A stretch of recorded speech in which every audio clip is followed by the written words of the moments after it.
Back at it again with some more Reading Fightin' Phils baseball. A 6:45 start scheduled for today. The Reading Fightin' Phils against the Portland Sea Dogs. Now, your Phils still looking for their first win against the Boston affiliate. Jack Perkins getting ready on the mound. He will face off against Brian Bayo in today's contest. The umpires out at the plate. We're just waiting for Perkins to finish up warming up. Some big news coming at you today after we start this contest. Give you a heads up. A lot of exciting things going on at the ballpark today. Lots of fans here in attendance, and it looks like the weather is going to hold off here at FirstEnergy Stadium. So if you're thinking about coming out to the game, keep listening, but come out to the game because we're going to have some action-packed fun tonight here at the ballpark. Beautiful weather right now. It's cooled off a little bit, slight breeze, but still summer nights here in Reading, Pennsylvania. Perkins walking down after his final warm-up throws, and the Fightin' Phils are getting ready to take the field as we'll have the singing of the national anthem shortly. Perkins 2-0 on the season with a 3.09 ERA. He's been one of the Phils' better starters since being called up from High A, as he's pitched 32 innings here, 26 strikeouts, and the team is 4-2 in Jack Perkins' starts here. And usually when he gets out of the first inning, he's pretty tremendous. Unfortunately, we will not get to see him bat today. I know that's a fan favorite, but just because of the fact that there is a designated hitter in these series, we won't unfortunately get to see him bat. But we will get to watch him pitch in a great matchup today. The Fightin' Phils versus the Portland Sea Dogs, game number 5 here in today's 6-game set. Just a few minutes away from getting ready to rock and roll here at the ballpark. Perkins is going to face off against Brian Bayo. 3.06 ERA, 0-0 in starts for the Portland Sea Dogs. He's done 17 2/3 innings for the Red Sox affiliate, and hasn't gone longer than 5 1/3. We should see Perkins hopefully get to 6 if all goes well, and then Reading can turn to their bullpen. So we'll see how that fleshes out here.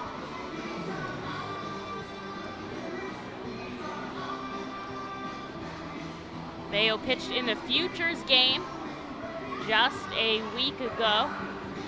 Saw some success there representing the Boston Red Sox, as of course Bryson Stott was representing the Phillies organization on the flip side. But getting ready to start today's contest. Last night, Reading dropped game number 4 to the Red Sox. They are on an 11-game win streak, I should say.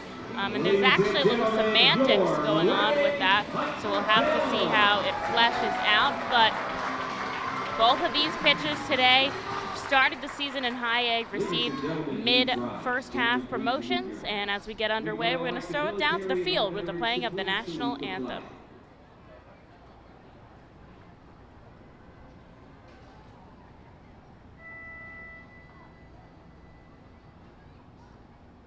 And now, please welcome the County Line Quartet, who will perform our national anthem. Oh, say, can you see by the dawn's early light what so proudly we hailed at the twilight's last gleaming, whose broad stripes and bright stars through the perilous fight for the ramparts we watched were so gallantly streaming, and the rockets' red glare on earthly air gave proof through the night that our flag was still there. Oh, say does that star-spangled banner yet wave for the land of the free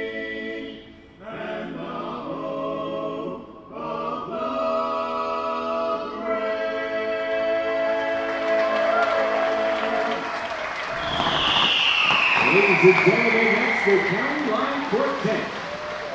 The pregame fireworks are compliments of Wonderful national anthem by the County Line Quartet to start off today's game. Let's play ball here at FirstEnergy Stadium as the fireworks go off behind center field fence. And of course, post-game fireworks here at FirstEnergy Stadium as we do every Saturday. So it will be Jack Perkins on the mound to face off against Bayo. As I mentioned before, both of those guys getting the 2021 season start in High A, finding the promotion, and seeing success up here in Double A. Behind Perkins today, out in left, is Madison Stokes. He shifts from his typical infield position, Gamboa in center and Bonifacio in right.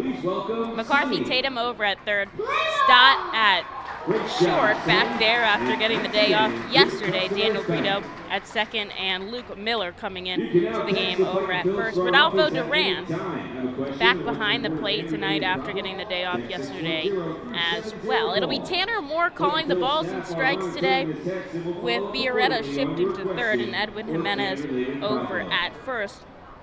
All of the stadium light poles seem to be working today, so hopefully that will not be a factor in today's game. 80 degrees here in Reading. A beautiful afternoon. Actually has become really pleasant here at the ballpark, and does not seem like the rain will hit us. It is all around us, but it has broken up all around us, so it's going to be a pleasant night here at FirstEnergy Stadium.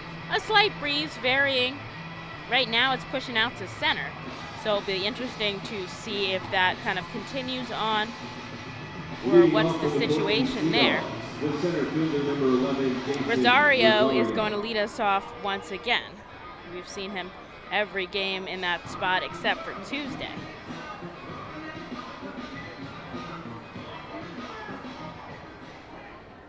And Rosario stepping up in that lefty batter's box. The righty Jack Perkins getting set up on the mound.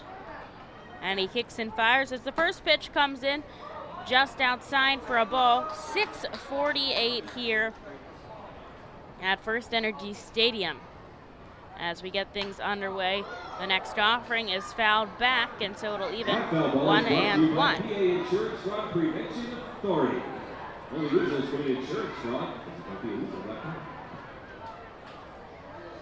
Perkins likes to work quickly, so he's going to make these batters get right back into the batter's box. As the ball comes in, it is 2-1. Perkins coming to Reading back on June 11th, so just over a month ago. Since then, has pretty much pitched 6 innings every start, had 2 stints that were a little bit shorter. But in his past 2 outings of 6, he's only given up 1 earned run. So we'll see if he can continue on that path. Doesn't often get that swing and a miss out, but does a lot of times get the ground out. As a diving Daniel Brito cannot come up with it, it will trickle into the outfield. A base hit for Rosario will allow a runner on and nobody out. Big moves for the Phillies organization today, as Matt Kroon was reinstated from the injured list, although he reported to Jersey Shore, so he's going to be there first before potentially making his way back here. Adam Leverett came up from Jersey Shore, so he is here in Reading. I think he threw a bullpen session today. Could possibly see him start tomorrow with Garcia's promotion up to AAA just yesterday. The first offering from Perkins to the righty Castellanos, a foul ball. And I'm sure you heard the news, Victor Santos has been traded to the Boston Red Sox, who, of course, we are playing right now. So he moved from dugout to dugout, and all of his stuff from the clubhouse was moved to the clubhouse on the other side. We wish him nothing but the best. He was fantastic here in Reading as Castellano chases 0-2. And I would have loved to see him stay, but the deal with that was that on January 8th, Philadelphia traded for the Red Sox for C.J. Chatham. He's a shortstop up in AAA. And he was traded for a player to be named later. So what happens there is Philadelphia will give Boston Castellanos sends this deep to left field. Stokes tracking back at the wall. He's going to jump for it, and he makes the catch. He robs a home run right over the wall, and they're going to try to tie up the runner Rosario at first. They don't, but Stokes robbed a home run on the left field wall. I mean, he reached back over. A great play by the left fielder, and what could have been a 2-run home run now results in an out, as there's one away for Devlin Granberg.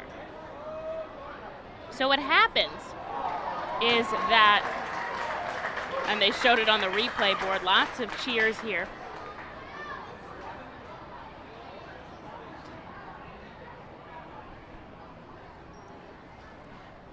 What happens, going back to the trade thing, is that Philadelphia will give a list of players to the Red Sox that say these are eligible players for that player to be named later, as this one's flied over to Bonifacio and right, a quick out number 2 for Perkins. So the fans are already riled up here at the ballpark.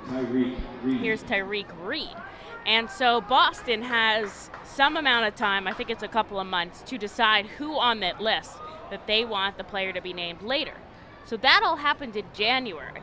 And just now, here in July 17th, the Red Sox decided,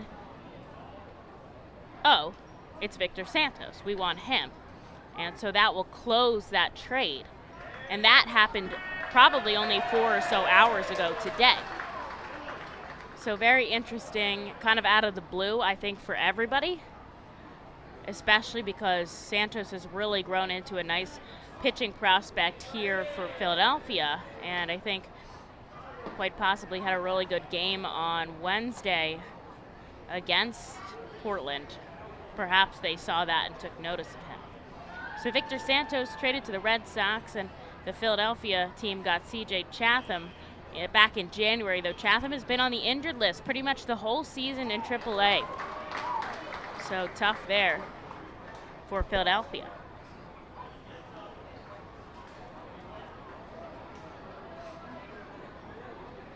Two outs here in the top of the first, with Rosario over on first. The infield back deep. 1 ball, 2 strikes to Tyreek Reed. He fouls it back. Reed just joining the AA team out of High A yesterday. Got the start over at first, as he does again today, but did not record a hit, 2 walks and a strikeout, so still looking for his first AA hit.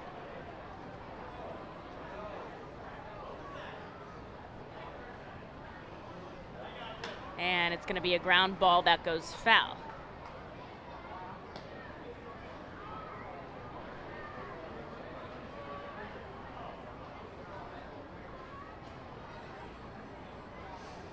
Perkins now working for the 3rd out here in the top of the first. He's gotten close, 2 strikes here. A called time by the batter as Reed is going to step out. Reed, the number 4 hitter today, the cleanup guy. And although he hasn't gotten a hit in AA, they still regard him as a really good player. And it'll be a called strike 3 as Perkins, a leadoff single, gets out of the inning. Thanks to Madison Stokes. I'm sure I'll give him a pat on the back when he gets to the dugout. But no score here as we head into the Fightin's home half of the first. The Reading Fightin' Phil's birthday party package is the best way to celebrate a birthday. Whether you are a youngster or an adult, there is no better birthday than a Fightin's birthday. The Fightin's Fan Birthday Package is customizable for fans of any age and starts at just $120. Base packages include 10 general admission tickets to a Fightin's home game, an autographed baseball, and a VIP reserved parking spot. Fans can also add a wide variety of experiences and options to make sure your favorite Fightin's fan's birthday is a grand slam.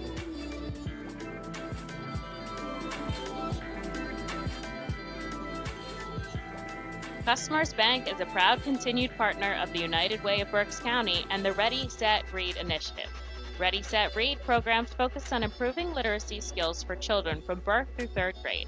The Fundamentals of Reading are a community-wide initiative that bring together schools, businesses, organizations, and individuals throughout our area to improve early grade reading success. Customers Bank and the United Way of Berks County are committed to reading success and urge you and your business to support this worthwhile initiative. For more information on Ready, Set, Read and how you can become involved, please visit readysetreadberks.org. And thank you, Customers Bank, for your continued support.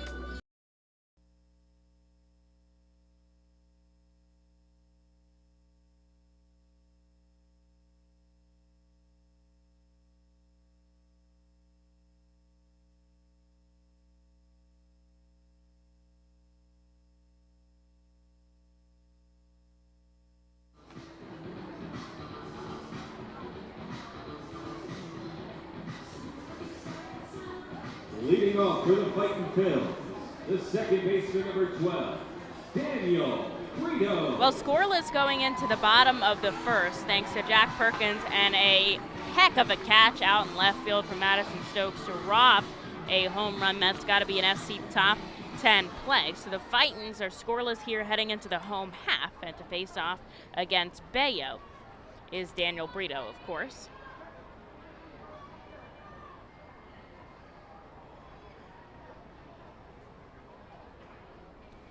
Brito takes the first pitch, ball downstairs. Bayo, as I mentioned before, played in their High A affiliate to start the season, was very successful there, and then moved up to Portland on June 12th. He was 5-0 with the Greenville Drive, a 2.27 ERA. And only allowed 8 earned runs the entire time he was there. And so we'll see what he has to offer here to Bayo, but so far, 2 balls and 1 strike here to Daniel Brito. Brito smacks this ball to deep right center field, going back. Granberg on the run, it's over the fence! And Daniel Brito with a leadoff homer to put the Fightins on top. They'll shoot up the flares. 1-0 Reading. Brito, his 6th home run of the season, and the 2nd time he's led off a game this season with a home run. The shortstop, number 6, Bryson Stott. Wow, a heck of a hit there by Daniel Brito, who's been struggling a little bit over the past few games. Couple of Ks. And I'm sure that must feel really good to just get back in track and just do it a really fun way. Bryson Stott now up. The Fightins up by a run. And nobody out here in the bottom of the first. And the fans that are here, thanks for coming out. You still have a chance to join us here at the game. If you show up in the second or in the third, you really haven't missed that much, a 9-inning game. And you want to join us to not miss more, and of course, post-game fireworks.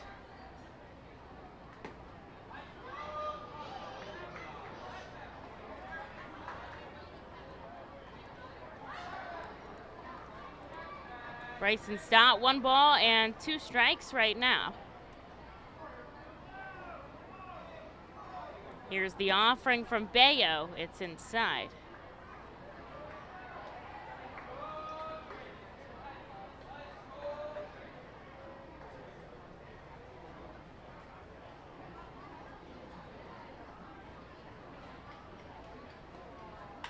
Stott drives it up the middle, but it's right into the glove of Fitzgerald.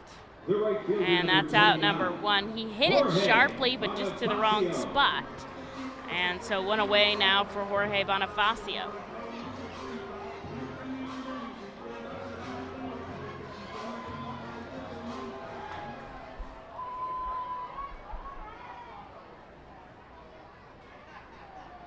Bonifacio stepping into that righty batter's box. He'll have more space up the middle than Bryson Stott did. Bayo, in his time in the Futures game, 2 innings of work, 1 hit, 1 run. Also had a wild pitch to his name.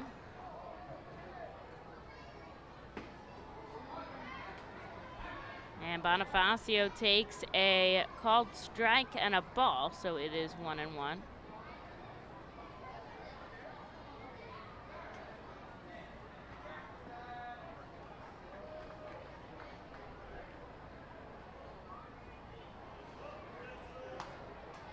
Wind blowing out to center here, definitely helped Daniel Brito, but he crushed that over the wall all on his own.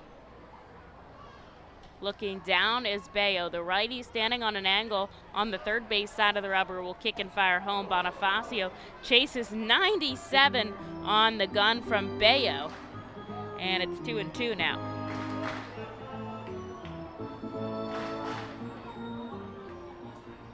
Bayo signed at 18 out of the Dominican Republic, which is pretty old age there to sign. As a chopper to second, 4-3 in your scorebooks. That's out number 2. Usually they get those kids over there at like 15 or so. They'll sign them and they'll kind of take them under their wing. Philly's known for doing that. They have a whole complex down in the Dominican.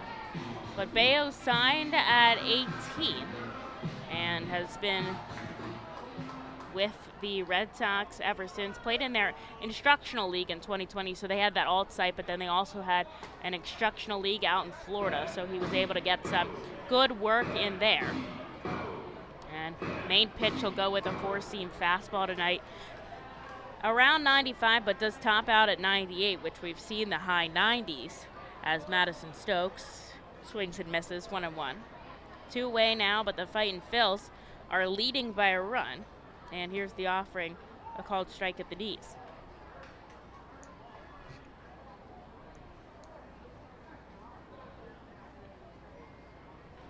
Also has a slider and a changeup.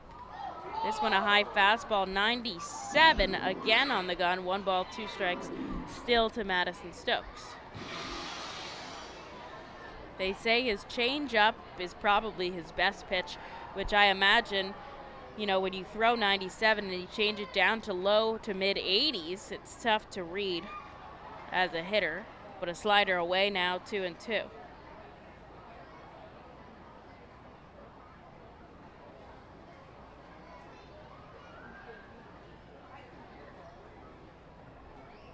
Two outs here in the bottom of the first, and Stokes will check his swing, but he does not go around, so it's a full count here. Both teams have a hit on the board, although the Fightin' Phils have 1 run scored. The lights have come on at FirstEnergy Stadium. Not dark or anything, but there are a lot of clouds in the sky. Rain everywhere, but here in Reading, a perfect night at FirstEnergy Stadium, and is a called strike 3, and Stokes knows it as he heads back into the dugout. That's out number 3, but Daniel Brito sends one over the fence to put the Fightins on top here in the first. Gear up for the Fightin' Phils season. Visit the Brentwood Industries Fightin' Phils team store at FirstEnergy Stadium, or check out our online store 24 hours a day, 7 days a week at rphils.com/shop. We have a wide variety of Fightin' Phils hats, t-shirts, kids apparel, and more. Looking for something new? Check out our latest selection of Los Luchadores de Reading and Reading hot dog gear, plus throwback black R-Trains R-Phils attire. Root for your Fightins in style. Stop by the Brentwood Industries Fightins team store or rphils.com/shop. The Reading Fightin' Phils, in conjunction with Savage 61 Fiesta Fridays, are proud to partner with the eXp Realty Group throughout the 2021 season. Visit their convenient website at brgpa.com. The custom search bar makes house hunting online easier than ever, and their talented team of agents is here to answer all your questions. Call them today at 610-926-8610. eXp Realty Group is a proud partner of the Reading Fightin' Phils at all 7 Savage 61 Fiesta Friday games during the 2021 season. eXp Realty Group, where every move matters. Savage Auto Groups is a proud sponsor of the Reading Fightin' Phils. Our large inventory and wide selection of models, along with competitive pricing, allow us to make great deals on many vehicle makes and models. Visit Savage 61, Kia, and L&B in Berks County for all your automotive needs. Back in action in the top of the second inning, the Fightin' Phils for the first time in this homestand have the lead prior to the Portland Sea Dogs scoring 1-0. Daniel Brito's 6th home run of the season puts them up, and now it's Jack Perkins who will retake the mound here. Perkins just 15 pitches to get through the first, and he's going to face off against Potts, Hernandez, and Fitzgerald.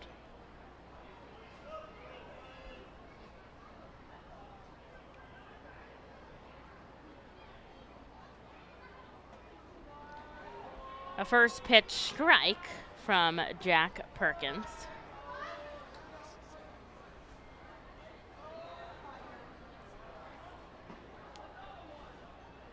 This one misses just outside, so we'll do it again. Has not allowed more than 2 walks, which he's done a couple of times, but only 2 as the max, usually 1 or perhaps none. And his strikeout high is 6 in 6 innings of work. But he'll miss just inside now. 3 balls, and 1 strike to Hudson Potts. Potts has been all over the place. He had that really great 3 home run. He's had no-hit games. And he's been all right at third. Was a liability in one of the games, but is a highly ranked prospect over there, and seems like he's got really good range and arm for being over in the hot corner.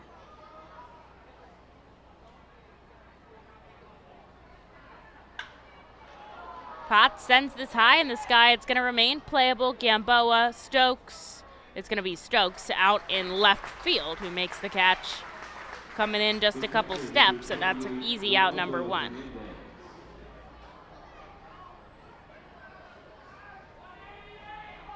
Phillies on top of the Marlins right now.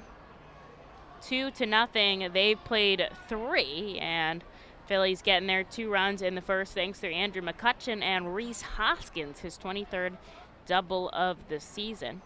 Phillies split the doubleheader yesterday with the Marlins.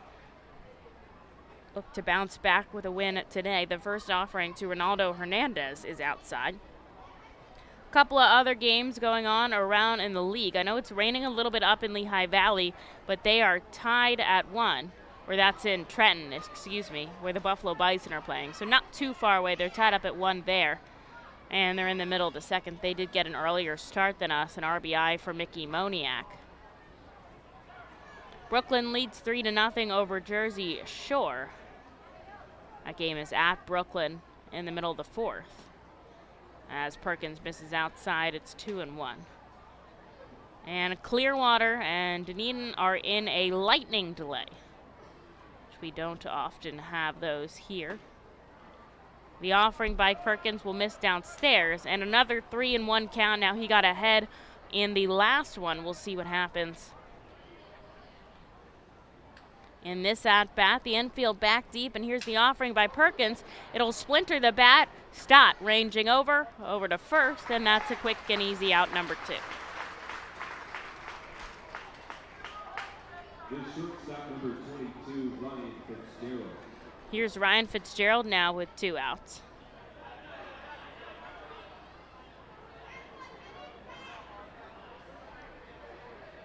Bunch of teams on the East Coast are having trouble with the rain and the field conditions.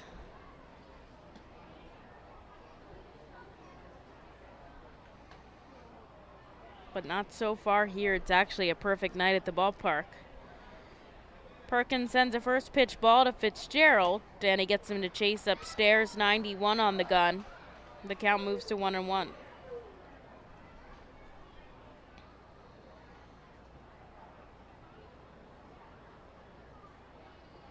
The righty kicks and fires a perfect called strike, grazing the inside corner, and it's 1-2.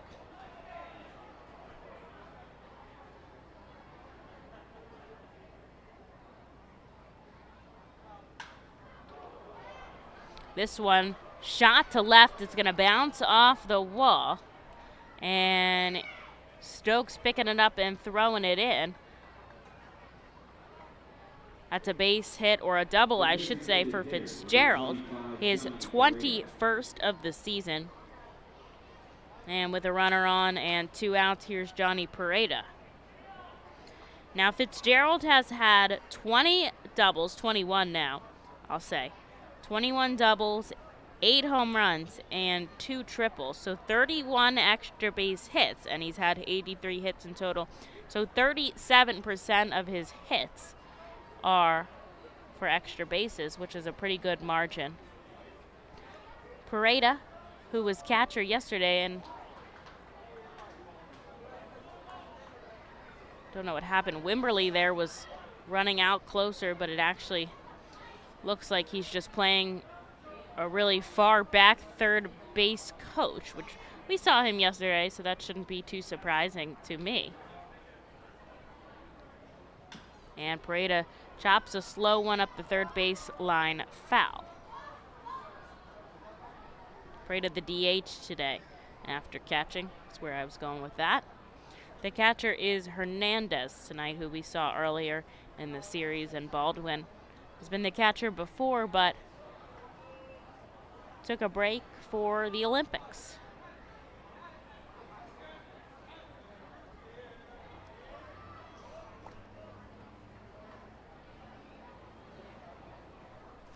Perkins looking back at the runner on second. Now will come home with the 0-2. It'll bounce away from Duran. He's sliding it, and instead of throwing, he's just going to hold on to it. A wild pitch gets Fitzgerald over to third. And Duran made a nice stop to not let it go any further, but Fitzgerald got a good jump on it.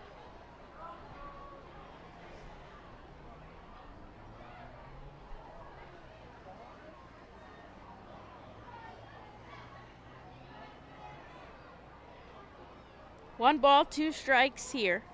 Perkins deals outside again. He's looking to get out of this inning clean. There is a runner on third, and the Fightin' Phils only have 1 run lead, so obviously not a lot to work with.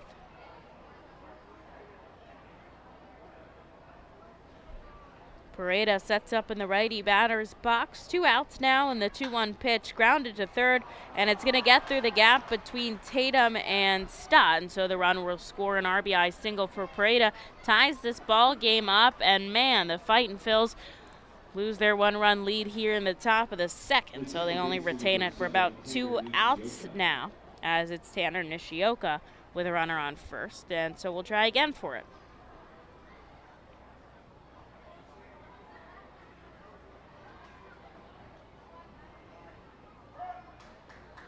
Fans still streaming here into the ballpark.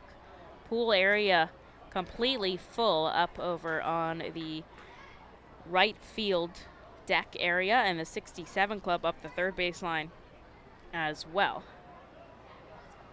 The Phillies today have announced just a few minutes ago they've signed their first-round pick, the righty Andrew Painter, as this one sliced into center field. It'll drop in front of Gamboa. And so Pareda will advance to second. 3 consecutive hits for the Sea Dogs now, as there's a runner on first and second with 2 outs, and back to the top of the order with Jason Rosario. Brad Bergeson now going to come out for a visit at the mound to talk to Perkins, just try to get him out of this inning. We're only tied here at 1, but don't want any more damage here. So now that the Phillies have signed Andrew Painter, they've actually successfully signed their first 11 draft picks. Painter was their 13th overall pick in the 2020 draft.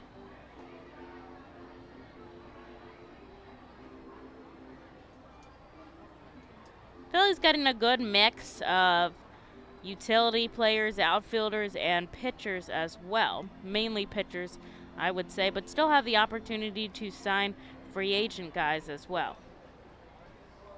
And a mix of college guys and high school players as well.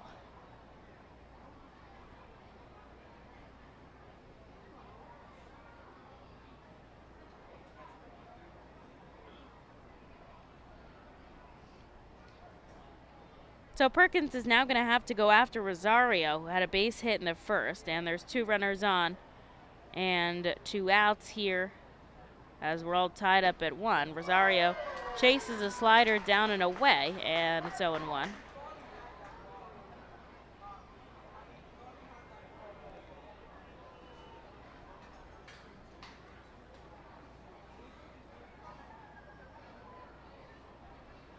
Looking back at the runner on second is Perkins, but Rosario fouls this one back and he gets ahead in the count. Pareda at second, Nishioka at first.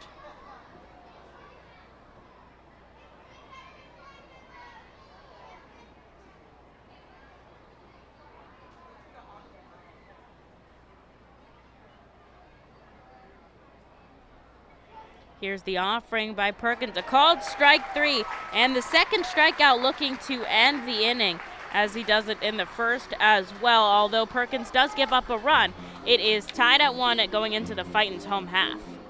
What does it mean to bank locally with Tompkins? It means keeping your money in your community with a team of neighbors to guide you through big decisions and milestones, plus all the convenience of our mobile app where you can manage your account, deposit checks remotely, send money to family and friends, even turn your card off if it gets misplaced, then back on when you find it. Ready to bank locally with the team at Tompkins? Visit Tompkins Vist Bank online or at a branch to get started. Member FDIC, Equal Housing Lender. Copa de la Diversión is an initiative of MILB which creates alternate identities for teams across the country wishing to better reach out to their Latino communities. The new identity represents more than a luchador. Luchar means to fight for, and luchador translates to fighter. But it also signifies a specific type of fighter, a masked wrestler. The mask logo pays tribute to some of the most notable elements of the city of Reading. Embodied in the luchador's masks is Reading's pagoda, surrounded by 23 sun rays representing the Latin American countries and Puerto Rico. Down the bridge of the nose is Reading's fire tower. Home plate serves as a luchador's mouth, with FirstEnergy Stadium's facade creating the upper lip. Below the chin are train tracks, symbolic of the historic Reading Railroad. And along the side are baseball seams, a nod to Baseball Town's rich history. Fans can look forward to the Our Phils players suiting up in Los Luchadores de Reading caps and jerseys on specific games throughout the season.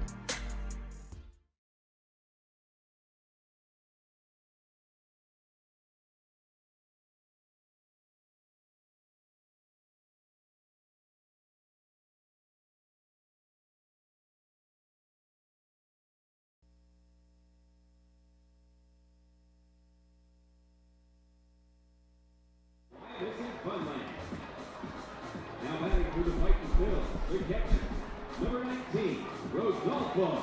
Well, we're tied up here going into the Fightin's home half of the second, as Rodolfo Duran is set to lead us off here. And he chases the first pitch he sees, pops it up the third baseline. Calling everyone off is Potts. And I'll make the catch to the right of the third base line. So it'll be 1 out now for Archimedes Gamboa.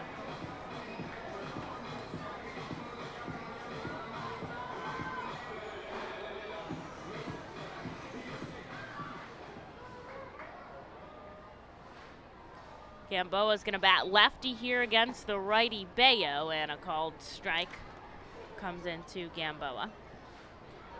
Fightins are in their home pinstripe uniforms today with the red ball cap and the white F fist out on the front. And the Sea Dogs back to their road grays. Got the black ball cap with the red brim. And the Portland P out on the front. Gamboa's going to get it up the gap between first and second. A base hit will allow him to reach first with an out. The third baseman, number 13, McCarthy. And here's McCarthy Tatum. Now, he didn't play yesterday, or he did play yesterday, excuse me, had 2 walks. Did not play the day before that. 2-walk day yesterday for McCarthy Tatum.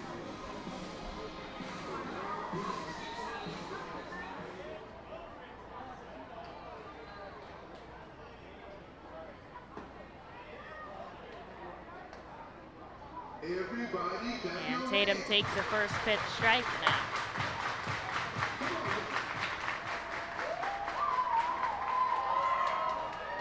Lots of cheering from the crowd here. It's a tie ball game. In the bottom of the second, Tatum pokes it foul. Looked like he wanted to avoid making contacts, but ended up just nabbing it a little bit.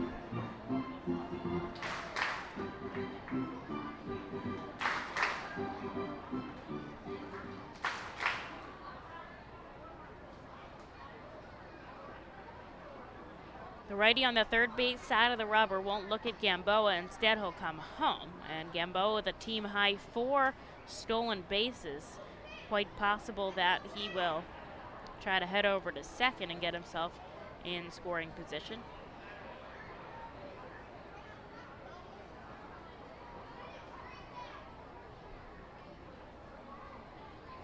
But 1 ball and 2 strikes to the batter, McCarthy Tatum. Slices it foul and stays alive.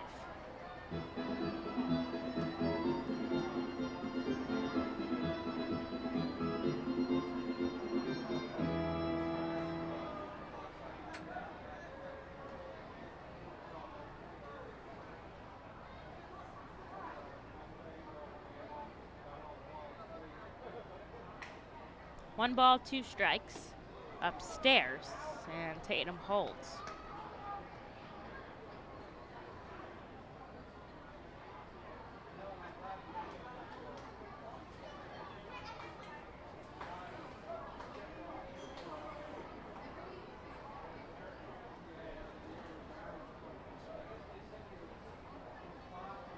Over on first, Gamboa taking a short lead with 1 out here in the bottom of the second. The Fightins looking to retain the lead, but Tatum will go down swinging. And that is out number 2. The first Here's Luke baseman, Miller. number 2, Luke Miller.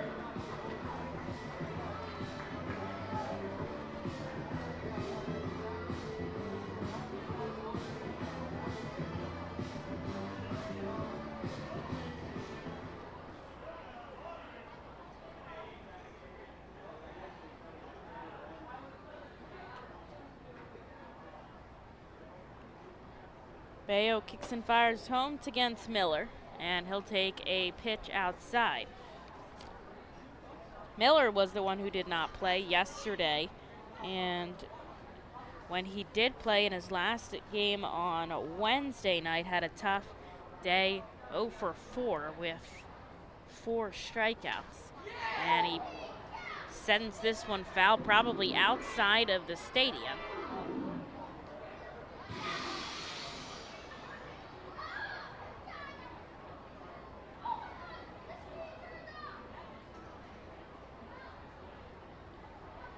One ball, 1 strike now. Gamboa is still hanging out over at first, and it is going to be Colby Fitch, who's the designated hitter today, who's waiting on deck.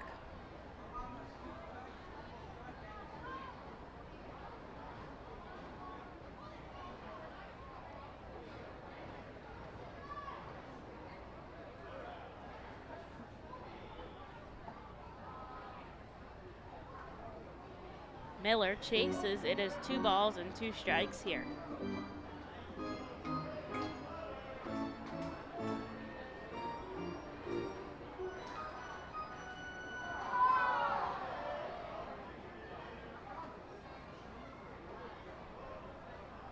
Infield backing deep here to Luke Miller. The wind is still pushing out to center now. And a called time as Bayo steps off of the mound and backs up. And Luke Miller repositions himself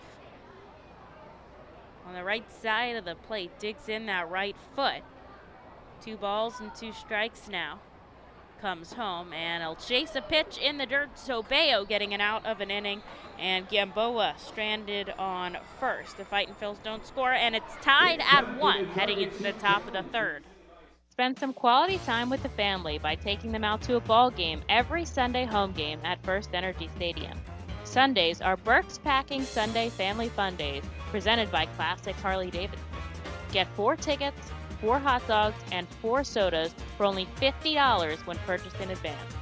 Burke's Packing is a family-owned and operated meat processor located here in Reading, specializing in hot dogs, ham, specialty meats, and more. Join us for Burke's Packing Sunday Family Fun Days at Sunday home games all season long here at FirstEnergy Stadium. The Fightins feature special post-game concerts throughout the entire season with more live music than anywhere else in Berks County. Each post-game concert features $1 off St. Boniface Brewing and live music on the T-Mobile stage. That's post-game concerts thanks to St. Boniface Brewing. From the cleanup position, there's no one better in the field than J.P. Mascaro & Son. Trust the familiar Mascaro Blue Elephant to provide dependable, quality service for your home or business. Make our team your team, whether in a pinch or for the long haul. Like the Reading Fightin' Phils, we're the best in our field. We are hiring and have open positions in Berks County. Check our website for open positions at jpmascaro.com or call 1-888-MASCARO.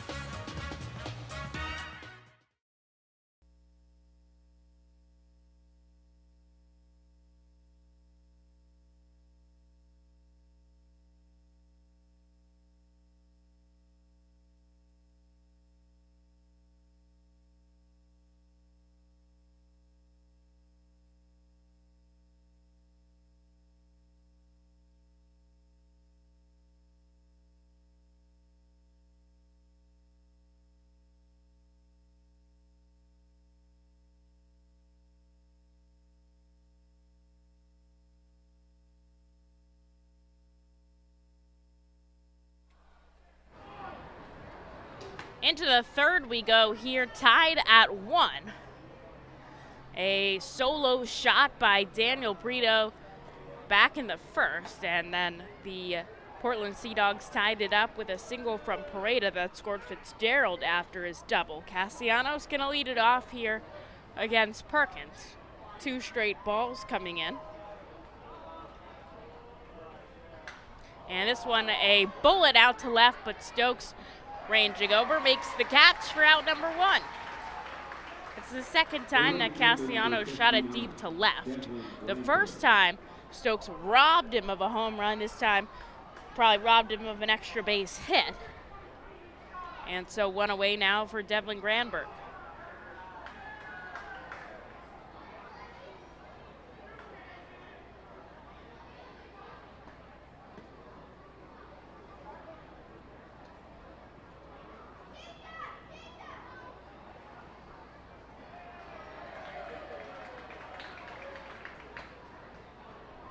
The first offering, a ball downstairs to Granberg.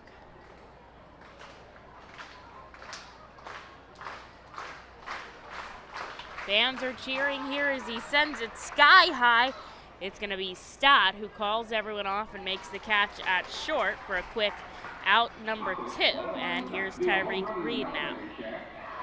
Both pitchers have had innings of work to combat to. Of course, in the top of the third, Perkins already has 2 outs. He's right now at 44 pitches. And going in the bottom of the half, Bayo will have 36. So high start for either side, but I think that if Perkins can get out of this inning with 50, and he's going to get Reed to send one deep to right field. It's going to bounce off the wall over the head of Bonifacio. He's going to stop at 2. That is his first double-A hit. An interesting double out to right as he'll reach base successfully for the first time off of his bat here in double-A. And he'll be on second now with 2 outs for Hudson Potts. So as I was saying, if Perkins can get out of this one through with 50 pitches or so, hopefully we can see him through 6, depending on the back half of his work. Now the Red Sox usually have their pitchers go longer starts.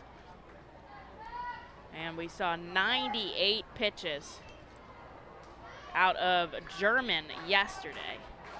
And Hendrickson had 86 as well. Really all the starters have been carrying these games. We've seen offense, but we haven't seen like incredible offense.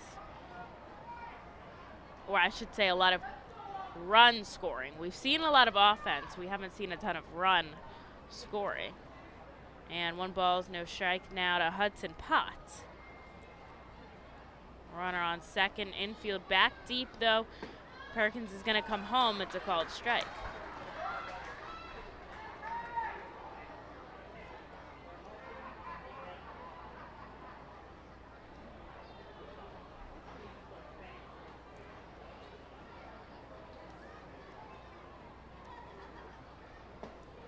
He'll take a pitch downstairs, and it is 2-1.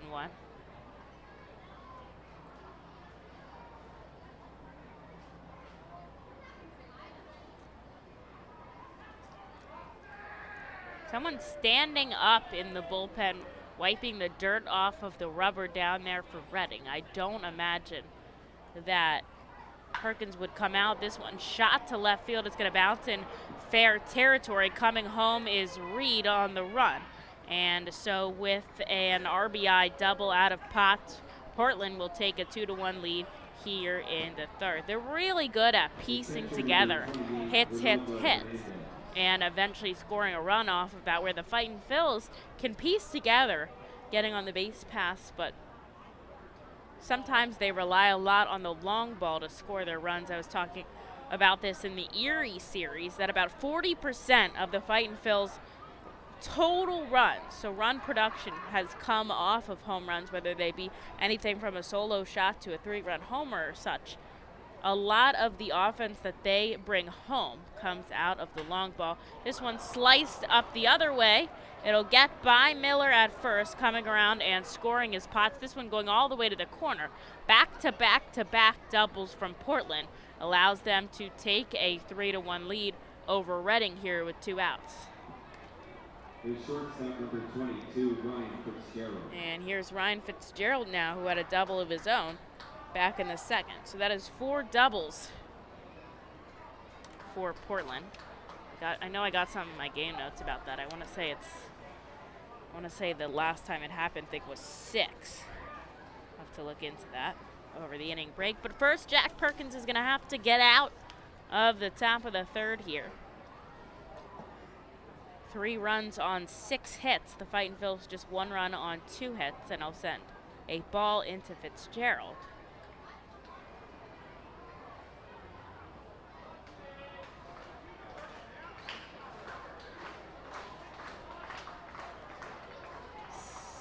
Sent high in the sky, coming over. Tatum makes the catch in foul territory just before the fence, and that'll retire things for Jack Perkins. Although 2 runs have scored, it is 3-1 Portland as we head in the home half of the third. From the cleanup position, there's no one better in the field than J.P. Mascaro & Son. Trust the familiar Mascaro Blue Elephant to provide dependable quality hauling, disposal, and recycling service for your home or business. Make our team your team, whether in a pinch or for the long haul. Like the Reading Fightin' Phils, we're the best in our field. We are hiring and have open positions in Berks County. Check our website for open positions at jpmascaro.com or call 1-888-MASCARO. Join us as we celebrate Reading's Hispanic and Latino culture during 7 Friday home games this season. The Savage 61's Fiesta Fridays, presented by Alex Batanzas of eXp Realty, Humane Pennsylvania, Supportive Concepts for Families, Children's Home of Reading, and Mao Beer. Fiesta Fridays features special Los Luchadores de Reading uniforms, Hispanic and Latino food and music, and other cultural events throughout the ballpark. Get your tickets now by calling 610-370-BALL or visiting us at the Weidenhammer ticket office at FirstEnergy Stadium. Every time you grab an ice-cold 20-ounce Pepsi, you'll find a Pepsi emoji on the side of the bottle. So while the Pepsi delivers this, the Pepsi emoji delivers this. Ooh.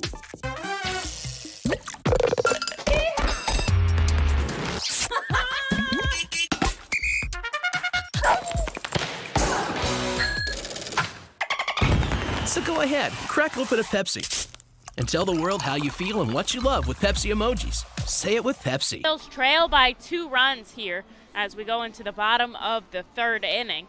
Portland has 7 hits, Reading just 2, but they'll look to make a change with that as we go into the bottom of the third. Colby Fitch is going to start us off, his first at-bat of the day. He's playing as the designated hitter tonight. And he'll head up into the lefty batter's box.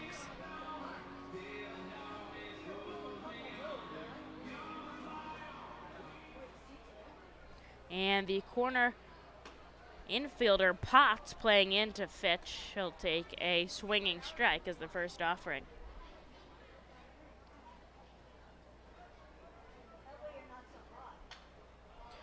Fitch fouls one into the left field grandstand. Wind picking up a little bit, it's varying now, left to right, and then out to center as well. Definitely could lead to some long balls coming up as Fitch takes the pitch downstairs.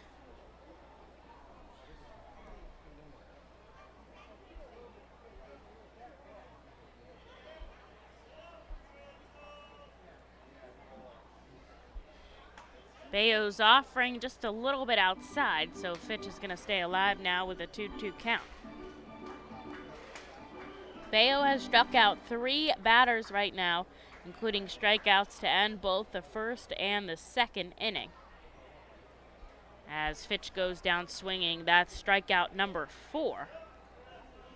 2 hits for the Fightin so far, 1 from Gamboa, and that solo shot from Daniel Brito as he steps back up to the plate.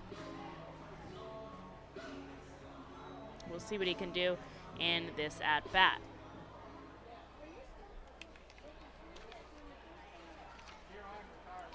Yesterday, Brito walked and hit by a pitch.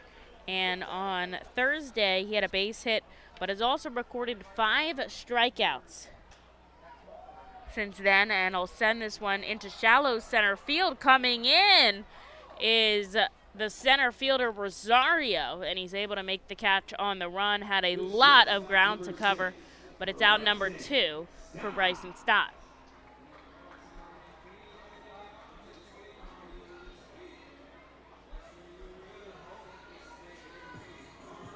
Stott probably had a chance to at least see Bayo, while he was out at the Futures game in Colorado as the righty deals to lefty way inside.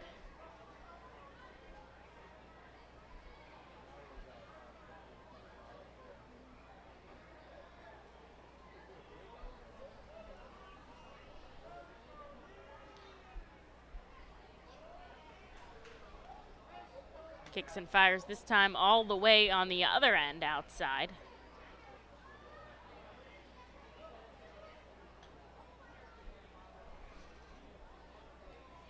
Stott looking to continue this half inning as Portland had a long one in the top half of the inning. And a quick 2 outs now for Bayo, but 3 straight balls here to Bryson Stott when he first got to Reading. Very, very patient. And so has struggled a little bit with that as of late. This one a called strike, but keeping in tune. Still with his patience at the plate. And the offering, he'll chase in the dirt, so it'll be a full count now from Bayo to Stott.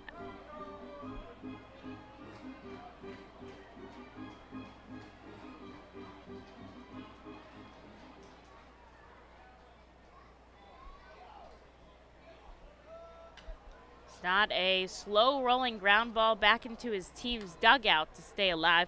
His first at bat he lined right into the glove of the shortstop Fitzgerald, and we'll see if he can change upon that this time. But 2 outs quickly here in the bottom of the third, and Reading trails by 2. This time he'll send it into the gap between left and center. It's going to drop and bounce all the way to the CJ's Tire and Automotive. Rosario having a tough time fielding it, and Stott is going to take advantage of it and come into third. Paying attention to Rosario having trouble chasing it off of the wall and then bobbling it. We'll see how they score it, at least a double, if not a triple here to Bryson Stott. And he'll get himself on scoring position, possibly starting a 2-out rally here for Reading for Jorge Bonifacio.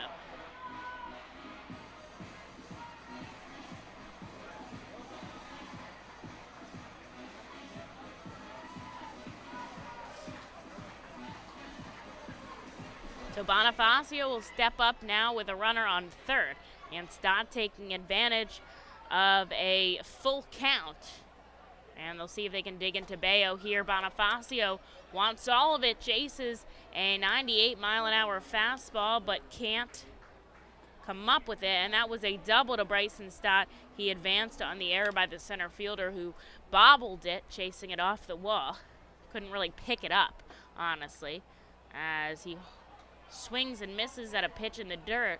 Wanted to stop, but he couldn't get his stealth before his bat went around the plate. And so no balls and 2 strikes here, as the Fightins would love to chip in at least a run over the Portland Sea Dogs.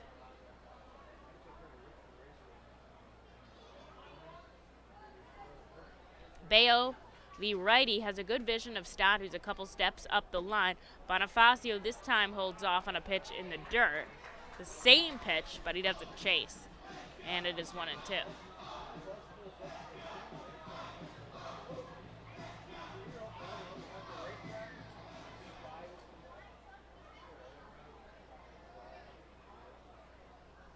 Infield back deep, Stott with a lead off of third, and Bonifacio will take one in the dirt. Good stop there by Hernandez behind the plate. Stott's got some good speed off the base path, so certainly would come home with 2 outs if the ball were to get past the catcher.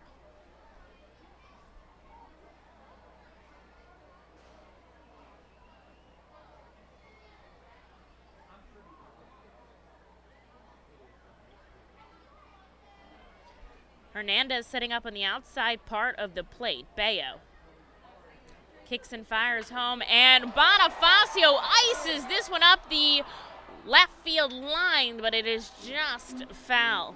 And man, if he could move that over a foot or two to the right, that is certainly over the fence.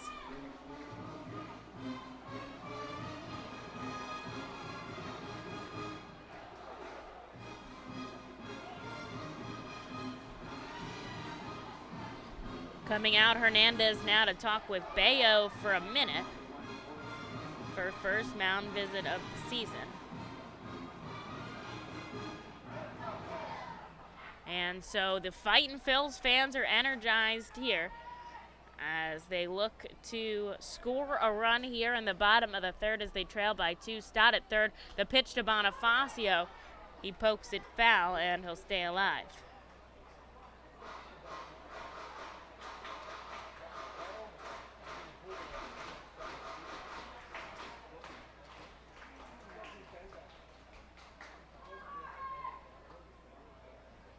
So we'll do it again. 2 balls, 2 strikes. Bayo sends one in the dirt, and we'll do it again with a full count. Stott on third, ready to come home if he's able to with 2 outs. Pretty much running on anything.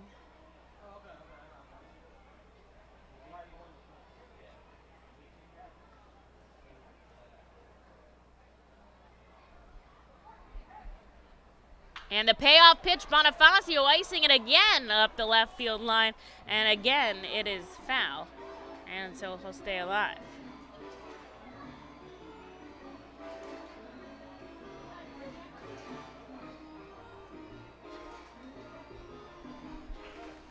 Just 3 hits for Reading here. 7 for the Sea Dogs. They're ahead by 2 runs, but the Fightin's threatening right now. Stott on third. The payoff pitch, Bonifacio looks to get it up the gap between short. A long throw by Fitzgerald gets across the diamond in time, and the fans livid here at the ballpark. But an impressive play by the shortstop will end the inning as the Fightin strand a runner on the base pass. It is 3-1 as we go into the 4th. The Reading Fightin' Phils are proud to partner with the Berks County Mental Health and Developmental Disabilities Program. Together, we are striking out the stigma in order to raise community awareness about mental illness and the prevention of suicide. With 3 simple words, are you okay? The hope is to begin a conversation to show Berks County that we care. Suicide affects and hurts everyone, but help is here, and we'll work together to raise awareness about suicide and identify what we can do as a community to prevent it. People in need of assistance and support should call Crisis Intervention at 610-236-0530. That's 610-236-0530. Cornwall Manor is an active senior living community on a 190-acre wooded campus in Cornwall, Lebanon County. The community offers independence and opportunities for wellness and fitness, as well as educational and musical programs, and the peace of mind of having convenient health care on site. Cornwall Manor offers a range of residential choices from apartments to homes. Prospective residents are welcome to visit us for lunch and have a chance to learn more about the community. More information is available online at cornwallmanor.org. Cornwall Manor, celebrating 70 years of senior living. Bob's not a fan, but he didn't know he was going up against the biggest Disney fan around. Congratulations, Story. You won those tickets to the Mega Blast on July 31st. That's the White Sox like the Fightin team. The grounds crew is brought to you by Deer Country Farm and Lawn, a full-service junkyard dealer with stores in Adamstown, Allentown, Lancashire, and Lebanon to serve you.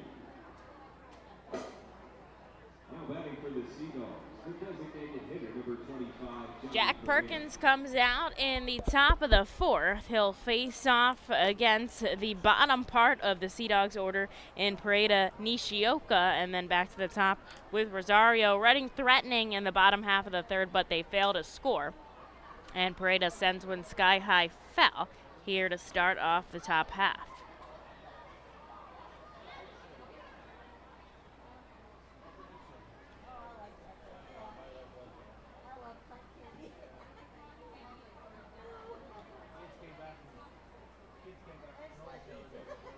One ball, one strike here to Pareda. They're still setting up for those fireworks out in left field.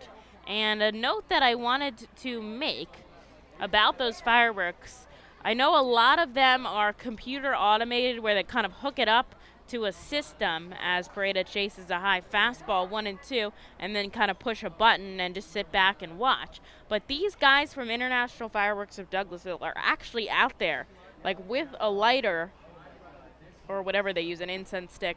That part I don't know about. But they're actually hand lighting all of these fireworks. You can see them out there with the flares walking around during the show. They are hand lighting them. They're not just pushing a button and letting them go. So know that this is, you know, a time-consuming project for them, and they make it so great as Pareda gets punched out looking.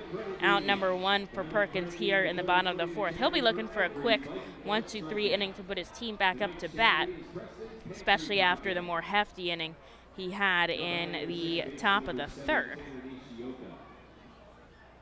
And here's Tanner Nishioka now, singled in his first at-bat.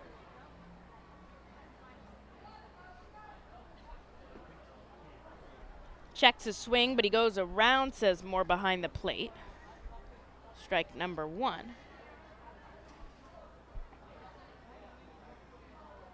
Still really nice here in Reading, as Perkins has figured it out, a swinging strike from Nishioka, and that is an 0-2 count.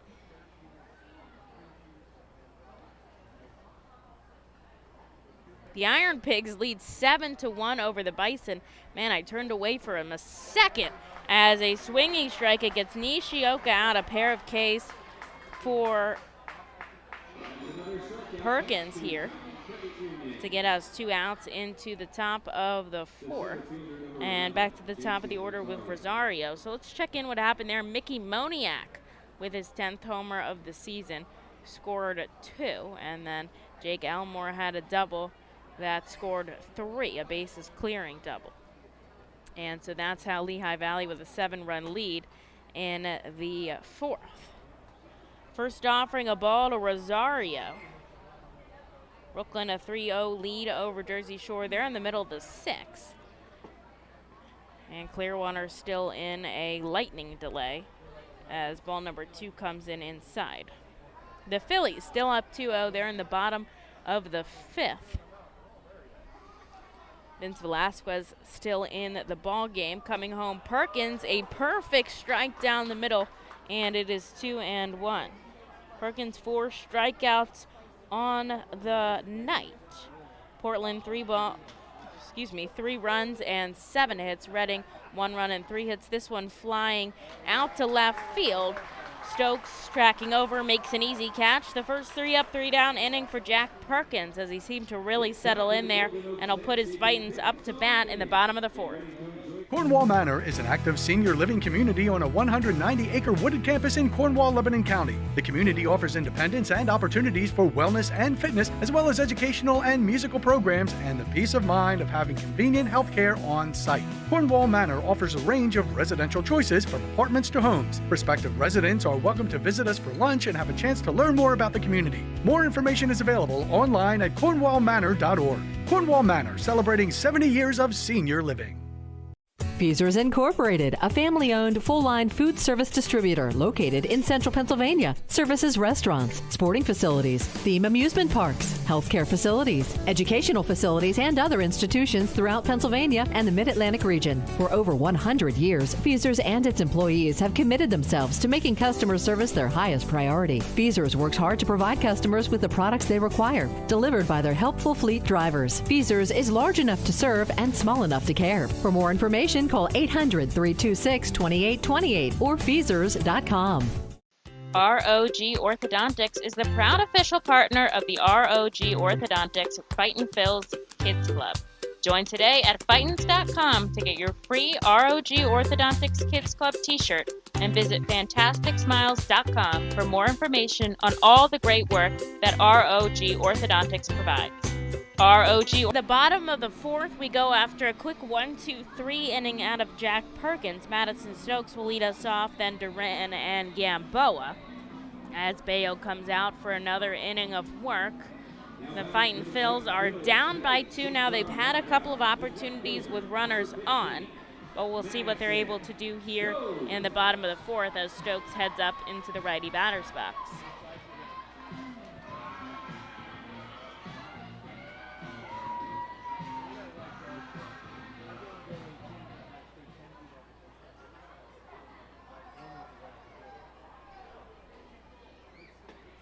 Stokes takes a first pitch downstairs for a ball.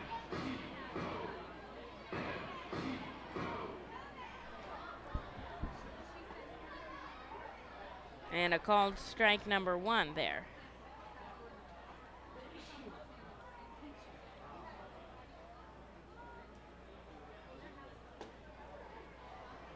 A good frame by Hernandez behind the plate, but isn't able to get the call that he's looking for from the home plate umpire Moore. Hernandez, a number 11 prospect for the Red Sox, also on the 40-man. As Stokes takes a pitch downstairs, it's 3-1. And he started his professional days as an infielder, but was a catcher with the Rays before being traded with Nick Sogard to the Red Sox. Stokes slices one foul, and it's a full count here. He's rated a plus for arm throwing. So you'll see that quick pop behind the plate as he tries to gun down a runner. Quite perhaps the Fightin Phils don't often try to steal bases as Stokes goes down swinging. Out number 1 here in the bottom of the fourth for Rodolfo Duran. Something he's been working on, though, is framing those pitches behind the plate.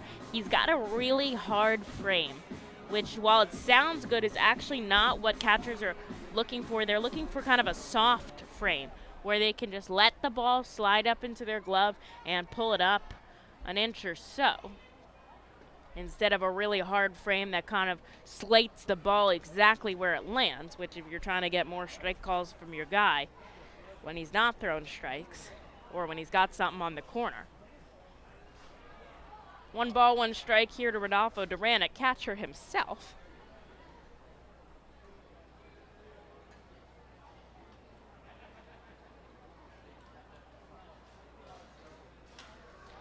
This one's on sky high. It's going to go into the right field grandstand. A bunch of kids tracking back for it. And they are chasing it through the seats. Love to see that. I think that's the best part about getting a foul ball is the chase for it.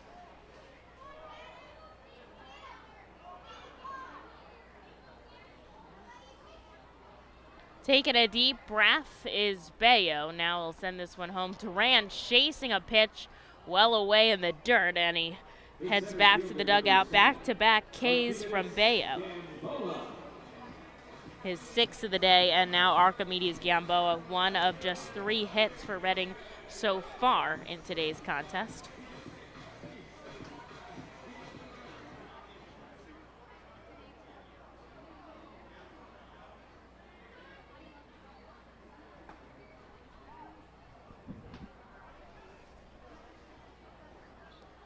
First pitch strike coming into Gamboa. He singled back in the 2nd. Here's the offering from Bayo. It's in the dirt. Potts has been playing a lot in over at 3rd. to the lefty bats. Gamboa, a switch hitter batting from the lefty side tonight against the righty Bayo. But Potts, when Stott is over there batting lefty, he is coming in as well as Gamboa takes a called strike. It is 1-2. Sun starting to set a little bit here in Reading, PA. A nice summer sunset for sure in the books tonight. And here's the offering to Gamboa. Holds off. It's 2-2.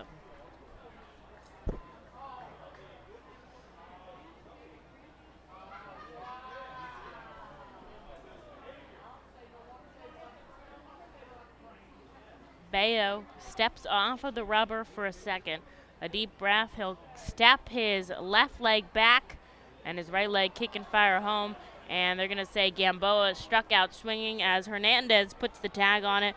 Striking out the side is Bayo for his 7th strikeout of the day. The Fightin' Phils will be sat back down. And as we go into the 5th, Portland holds their 3-1 lead. The Fightin' Phils know who to call for trash and recycling services. A proven winner, JP Mascaro & Sons. The industry leader for over 50 years. Trust the familiar Mascaro Blue Elephant to provide dependable, quality service for your home or business. That's JP Mascaro & Sons, one of the top companies in its industry. Trash and recycling services for home, business, and industry. We are hiring and have open positions in Berks County.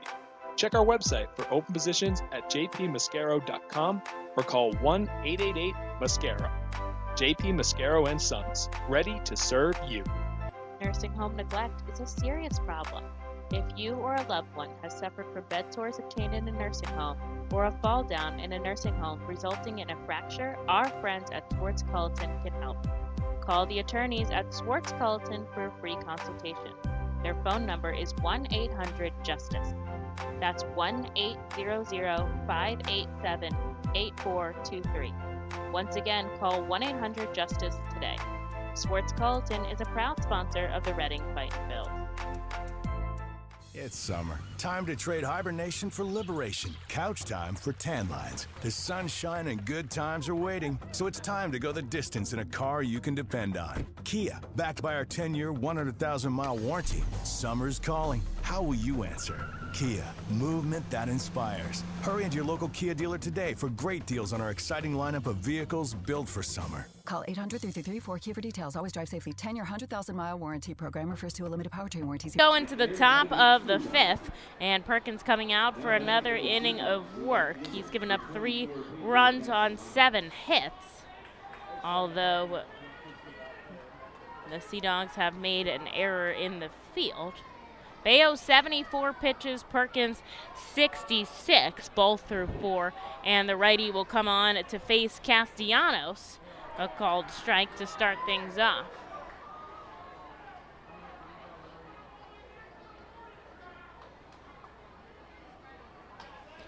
Slow roller up the first base line that rolls foul. And he's got him 0-2.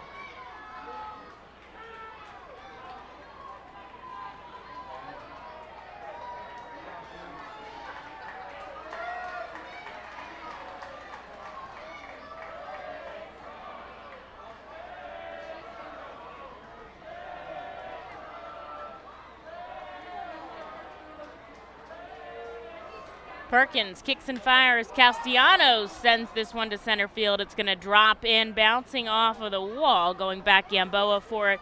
He's going to trot in for a double here. That is the 5th double of the night for the Portland Sea Dogs. And here's Devlin Granberg now with a runner in scoring position and nobody out.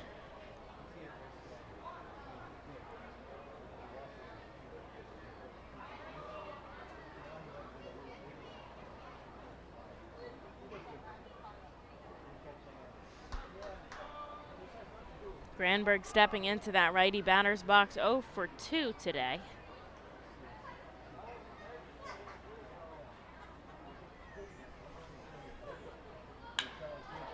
This one shot out to center field, tracking back Gamboa. And at the fence, he'll jump up for it. A 2-run home run from Devlin Granberg puts the Sea Dogs up 5-1, and man, I can't imagine the exit velo off of that home run. It was out of here in seconds, and that is Granberg's 4th home run of the season for the Portland Sea Dogs. First baseman number 37, Tyreek Reed.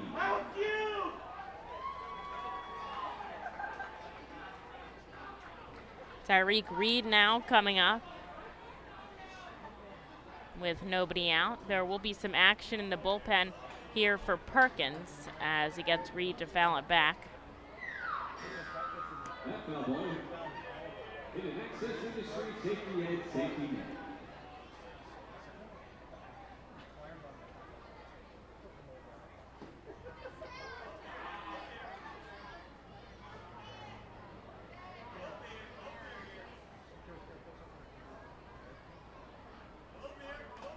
Reed fouls another one back. This one bouncing off the mask of Duran. Seems okay, though.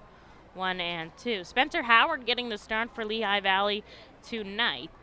Started off striking out the side in the first. Got high fastball velo, they say, topping out at 97. And he'll send one away from Reed, so it's 2-2. Phillies are delayed with rain right now, as Lehigh Valley is as well. Now Lehigh Valley technically threw a complete game, as this one shot over to Madison Stokes, who's playing, or excuse me, Miller, who's playing first. And that is one away as he makes the play unassisted. Tyreek Reed heads back to the dugout here for Hudson Potts.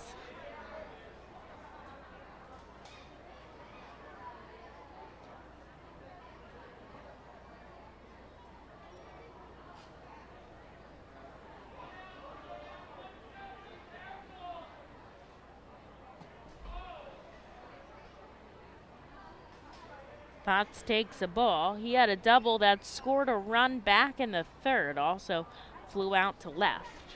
Can't see who's warming in the dugout for Reading, as this one sent up the third baseline but foul.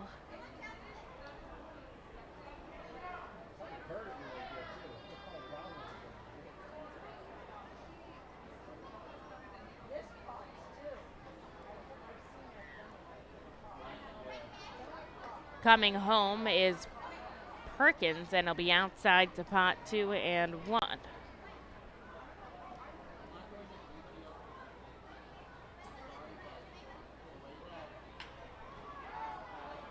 Pointing up in the sky is Miller. Going back is Brito, though, in shallow center field. He'll make the catch for out number 2. Brito looks like he's got some new cleats on out there. They look orange almost to me. Usually we see the guys in the red or white cleats, but his look nice and bright out there at second. And here is Ronaldo Hernandez, who also had a double. He'll take a first pitch strike.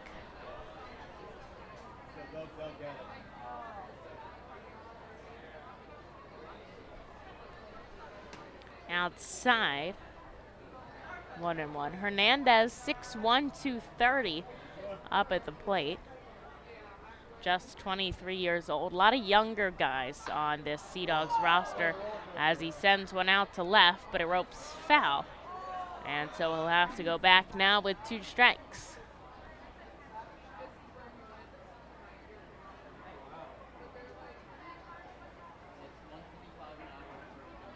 Reading has kind of a younger roster too. I would venture to say that the median age is 24. I should do the math on that tonight. Get that for you tomorrow. 1 ball, 2 strikes from Perkins. And this one a ground ball to Stott. Double clutch over to first. And that is out number 3, but 2 runs score off of a home run from Granberg. And it is Portland 5, Reading 1 in the bottom of the 5th.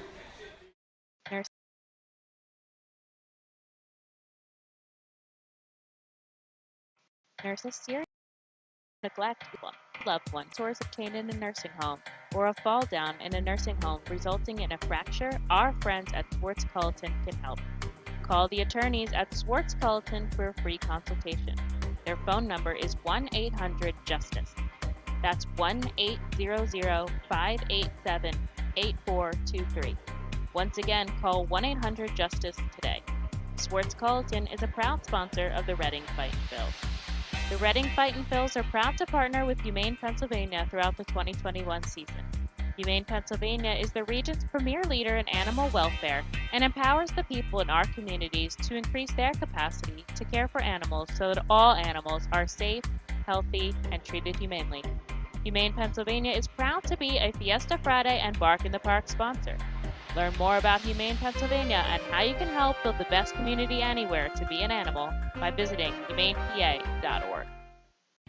To enjoy a perfectly crafted 1893 from the makers of Pepsi Cola, you must first appreciate its carefully selected ingredients. A dash of cola nut extract, a hint of real sugar, a splash of sparkling water, and a generous amount of attractive spokesperson. Trust me, I'm gorgeous. Cheers to 1893 boldly blended colas, a delicious balancing act of premium ingredients from the makers of Pepsi Cola.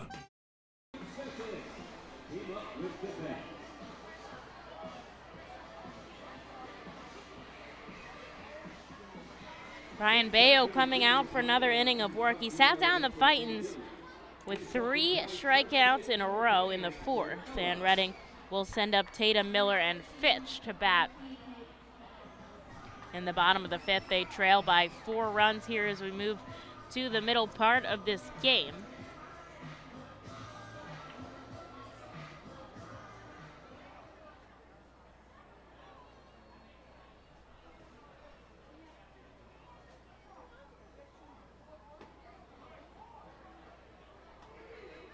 And a first pitch strike coming in to Tatum.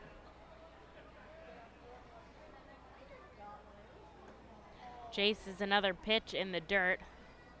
Been struggling seeing the breaking ball, as a couple others have had from Bayo. That's why drafted so highly.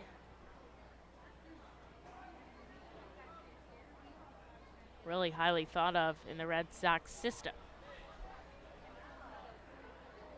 Wind pushing from left to right now, strongly. Bayo kicks and fires the 0-2 pitch. It's upstairs, Tatum holding off. A lot of movement on the changeup pitches by Bayo. As Tatum fouls it back into himself, he'll stay alive, but can sometimes struggle with command, though not today, only giving up 1 run on 3 hits to Reading.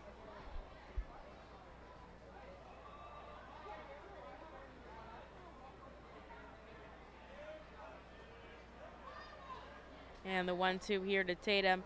It is a called strike 3 as he grabs the barrel of his bat and walks back to the dugout before the call even made. 4 straight strikeouts now for Bayo. And 8 total. That is a high for him in Double-A, or 10, excuse me, is a high from him in Double-A. That was in 5 1/3 innings of work. And right now he's just through 4 1/3 as Luke Miller steps up into the batter's box.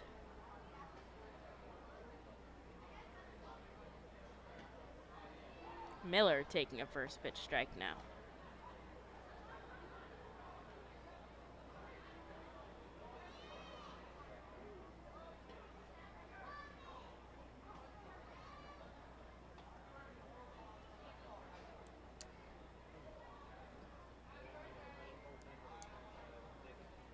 And it's Nick Lackney who's warming in Reading's bullpen. We've seen him go for longer stretches, usually can get through about 3 for Reading, if so.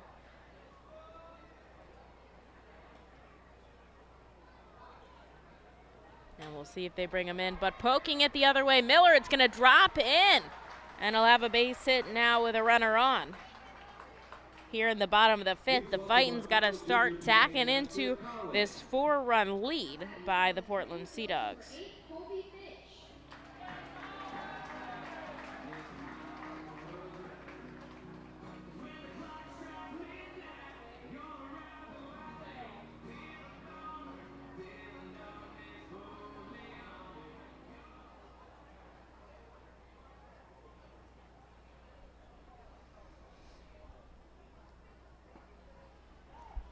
Colby Fitch now stepping up to bat. He struck out in his first appearance.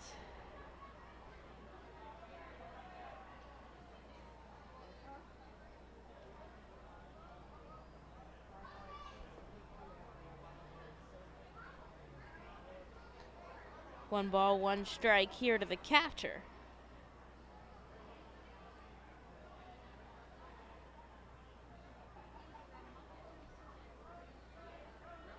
Runner on first now for the Fightins, only one out as they try to turn this into something.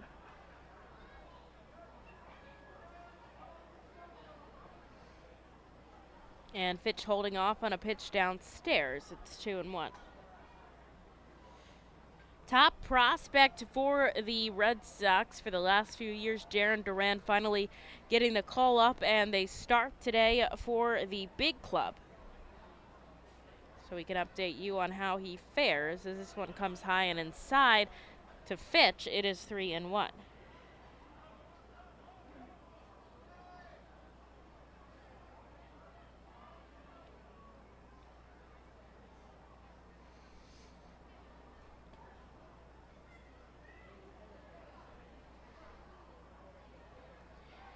Boston, though, playing in New York, those games having trouble with rain. I believe they're picking up, about to start soon. That's going to be Nathan Eovaldi versus Garrett Cole as Fitch fouls one back. It's a full count here in the bottom of the fifth with a runner on and just one away. Reading trying to make something of it here.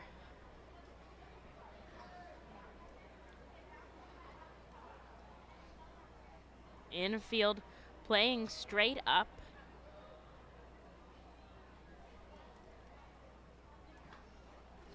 And it'll just miss downstairs. Fitch, a good take, and it'll head to first. And for the first time today, Reading will have two runners on. And we're going back to the top of the order with Daniel Brito, so a good spot to be in now with just one away as the Fightins trail by 4.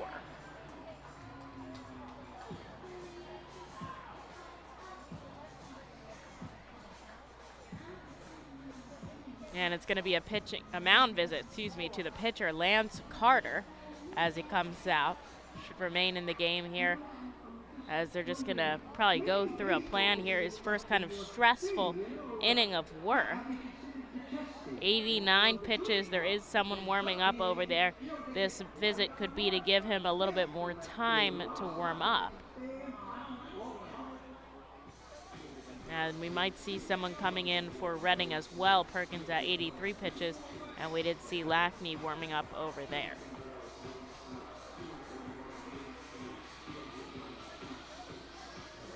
Carter heading back into the dugout. The entire infield was coming in there. They do that a lot with the Red Sox, where they have everybody come in to chat. Bayo grabbing the rosin bag behind the mound. Now he'll step onto the third base side of the rubber, as it's Daniel Brito with two runners on and just one out in the bottom of the fifth inning.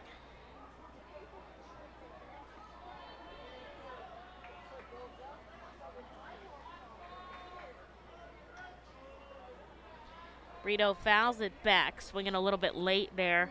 Didn't quite get the contact that he was looking for.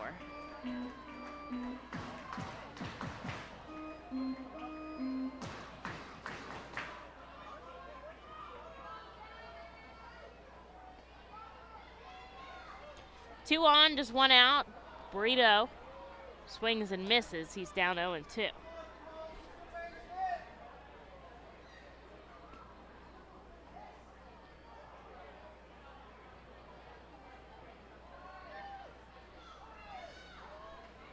Fans are excited here in the stands. They'd love to see some Fightin' Phil's action as Brito takes the pitch way upstairs. 1-2, nice quick pop from Hernandez behind the plate.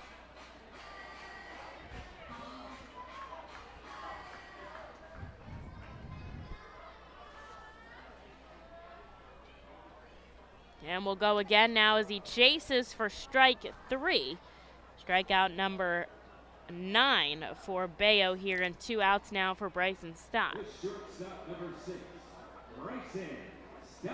Stott had that double and reached third on an error by the third baseman.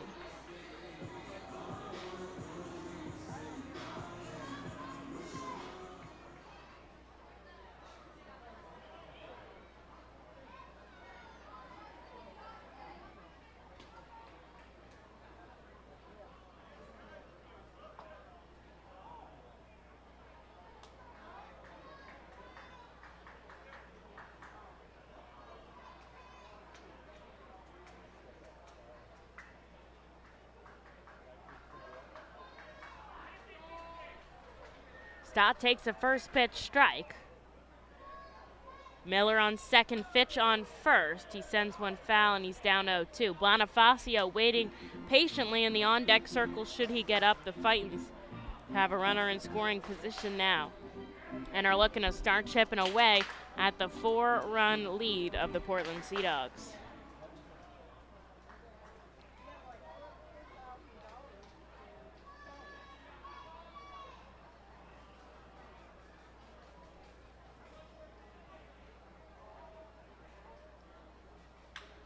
And he's going to get it in the gap, although Fitzgerald might have touched it a bit. Coming home and scoring is Miller. And Bryson Stott will extend this inning with 2 outs yet again, as it is 5-2 now. Reading starting to chip away at Portland's lead, and we are going to see a pitching change now as manager Wimberly will come out to take the ball from Bayo, and we're going to take a few seconds to see who comes in for him to finish off the bottom of the 5th inning here at FirstEnergy Stadium.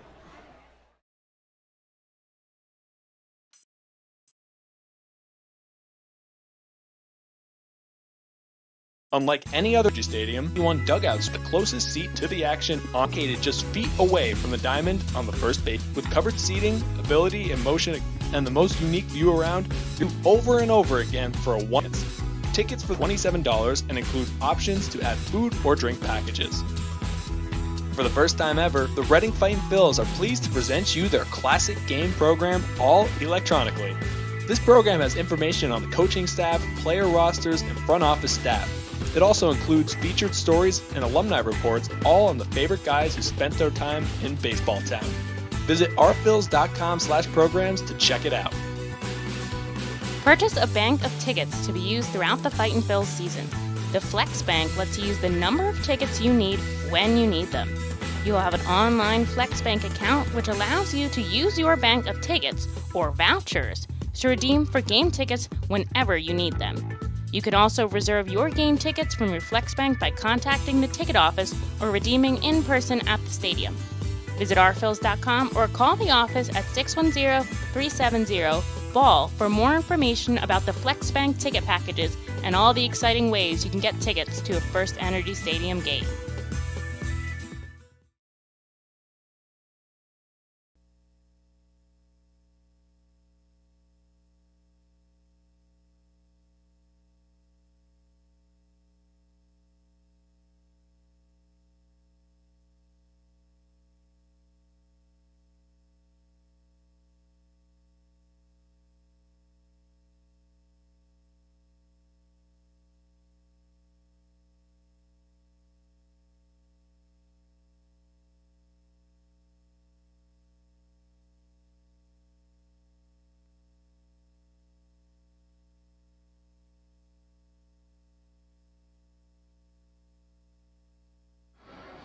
Well, a call to the Alvernia University Golden Wolves bullpen as the Fightins are looking to do some more damage here in the bottom of the 5th inning. It's Jorge Bonifacio who steps up to the plate. Bryson Stott already batted a run in. It's 5-2. And there's runners on first and second as Bonifacio takes a first pitch ball. Now he's 0 for 2 on the day, has had 2 multi-hit games in this series against the Portland Sea Dogs. Coming into the game, Rio Gomez. We've seen him one time before Bayo's line, still open as he's responsible for 2 runners on. Fitch on second and Stott on first as Bonifacio takes another ball. We saw Gomez back on Thursday, 1 inning of work, just 1 hit, and recorded a strikeout on 12 pitches, but they're going to ask him to probably do more than 1 today as there's 2 outs now, and the Fightin' Phils looking to rally. Gomez sends a ball outside to Bonifacio. Now, of course, he's got an open base, but probably not looking to load them with Madison Stokes up 0 for 2 with a pair of Ks, but due for at least a base hit here. The Fightins already adding 1 run on. They'll look for more now. as we're in the middle part of this contest. Gomez coming home. Bonifacio out to center field. Don't think it has enough on it. A diving Rosario is not able to come up with it. Coming home is Fitch, and Stott is going to slide in time. 2-run score off a double from Bonifacio, and the Fightin' Phils now are 5-4 here in the bottom of the 5th on this 2-out rally. And man, that is the second time that Rosario has dove for a ball and has not come up with it, and it's led to extra bases. The first time was that inside the park home run to Gamboa, and now here again, the ball going past him. And Bonifacio with a double here to score 2.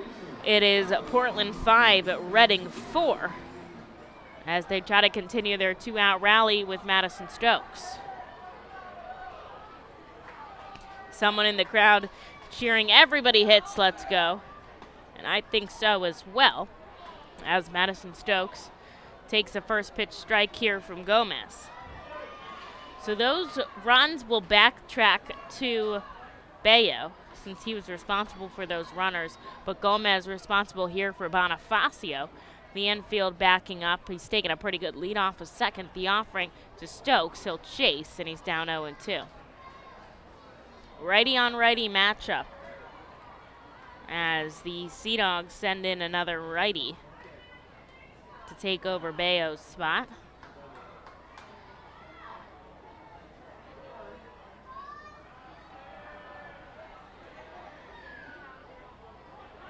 No balls, 2 strikes here, but there are 2 outs. Stokes, a slow roller up the third baseline, charging Potts across the diamond, but Stokes hustling. He's going to be punched out. And man, that was a close play as he tried to run it out. But the Fightin' Phils score 3 here in the bottom of the 5th, and it's 1-run ball game here as we go into the 6th. The Reading Fightin' Phils are proud to partner with Mal Beer throughout the 2021 season. Mal Beer and Mal Cinco Estrellas Lager, which is available in the Stadium Plaza Bar, has 128 amazing years of brewing history. Founded in 1890 in Spain, Mal Beer has always been there to satisfy the most demanding taste buds. Make sure to pick up Mal Beer and Mal Cinco Estrellas Lager at FirstEnergy Stadium at our Plaza Bar throughout the 2021 season and at your local retailer. Mal Beer is a proud partner of the Reading Fightin' Phils and all 2021 Fiesta Friday celebration games. Mal Beer, the 5-star taste and the quintessential beer from Madrid. Please drink responsibly. At Savage 61, our goal is to assist you in making a confident decision. Our friendly, professional staff members are available to answer your questions and listen to your needs. Whether you're shopping for a new or pre-owned vehicle, we're ready to help you with your search. Visit our dealership at Pottsville Pike today. Fastball, curveball, slider, it's the pitcher's grips that make the difference. And when it comes to cornering, braking, and traction, CJ's Tires and Automotives can improve your car's grip with a new set of Hankook tires. Hankook tires are known for great handling and reliability mile after mile. Together, Hankook Tires and CJ's are your winning team. So whatever your vehicle needs, an oil change, state inspection, brakes, alignments, or Hankook tires, trust CJ's Tires and Automotives in Fairless Hills. CJ Tires and Automotives. They really are better, faster. Ball to the Alvernia University Golden Wolves bullpen as they're going to hand over the ball to Nick Lackney here for the start of the 6th inning. So Jack Perkins' day is done. A pretty good start for him, though did give up a number of runs. The Fightin' Phils, though, battling back in the bottom of the 5th. Scoring 3. It is 5-4 here as we head into 6. Perkins' final line, 5 innings of work, 9 hits, 5 runs. They were all earned to him, and 4 strikeouts, though no walks, 83 pitches on the day. And he'll pass the ball over to Nick Lackney, who's 1-0 with a 2.77 ERA. Lackney usually coming in this kind of instance, they'll look to get him at least 2, if not 3. Usually he'll take 3 when a starter leaves early. But I think he'll get at least 2 out of him to try to get to the 7th, if not the 8th. And he's going to start off facing Fitzgerald, Pareda, and Nishioka. His first offering way inside. He checked his swing, though, but he doesn't go around. After the righty Perkins, they'll go with the lefty Lackney. And Wimberly coming out, I guess they did say he went around there, although the third base umpire Biarretta said he did check his swing, so they're calling it a strike. And the manager Wimberly, saying he said he didn't go around to Biarretta, but Moore, the home plate umpire, is the one who makes the official call. And I guess he's going to go over and check with Biarretta now. You're saying, oh, he didn't go around. And I guess he's saying, oh, I thought he did go around. Wimberly standing with his hands on his hips. This is all taking place at the third base line. And he's shaking his head. Moore shaking his head. He's saying, I guess he went around. And the batter, Fitzgerald, just standing awkwardly in the box. So is everybody else. Everybody is waiting for this to continue over. Wimberly getting a little energized up the third base line. This is, not the first time we've seen him arguing with the umpires in this series. A lot of boos here from the crowd. Lackney just waiting to pitch, and honestly, Fitzgerald just waiting to bat, I think, at this point. And he's arguing with Biarretta now, who was the one who said he didn't go around. It's getting animated. And Moore was saying that he did go around, which I find interesting here. Come on. Stop whining. And they're cheering with an ad there. Wimberly arguing. I've only seen two ejections so far, both by coaches. And Wimberly's still arguing with both of them. But Moore's going to say enough, and he goes back behind the plate. So it is a strike here, and hopefully Lackney can work with this as he's got a call in his favor. Wimberly still chirping a little bit at Biarretta, the umpire up the third baseline. And he goes for the bunt, but misses, and it's 0-2. Is it raining? Oh, it started to rain here at the ballpark. You can tell people scattering quickly. They're just getting under the roof. A couple umbrellas popping up. And this one's going to be sliced foul, so it's 0-2.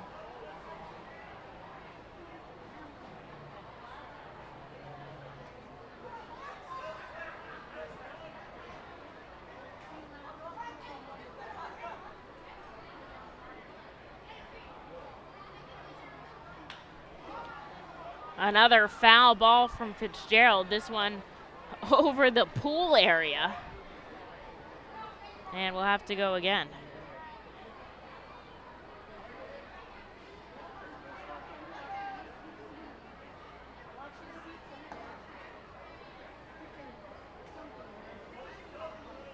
One ball, two strikes. Some clouds overhead, but honestly, they look like they'll end. If it's what is stuck up into the clouds.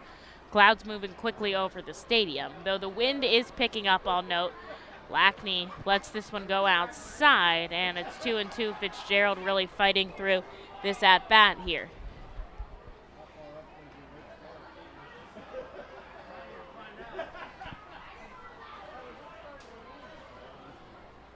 Infield back deep now. Lackney looking to end this at-bat, but it's outside, so we'll go again with a full count.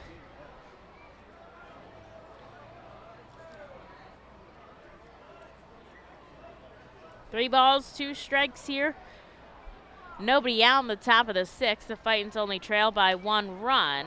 This one sent high. Tatum coming over, but he knows he doesn't have any room. Lackney's last outing, 3 innings of work, just 2 hits, nothing else across, but 2 strikeouts. He's 4 for 6 in scoreless appearances. And the lefty on the first base side of the rubber will go again with the payoff pitch, and it's outside. So after all of that, Fitzgerald takes first on a free pass. The designated hitter, number 25, Johnny Pareda. Here's Johnny Pareda now, 1-2 for the day.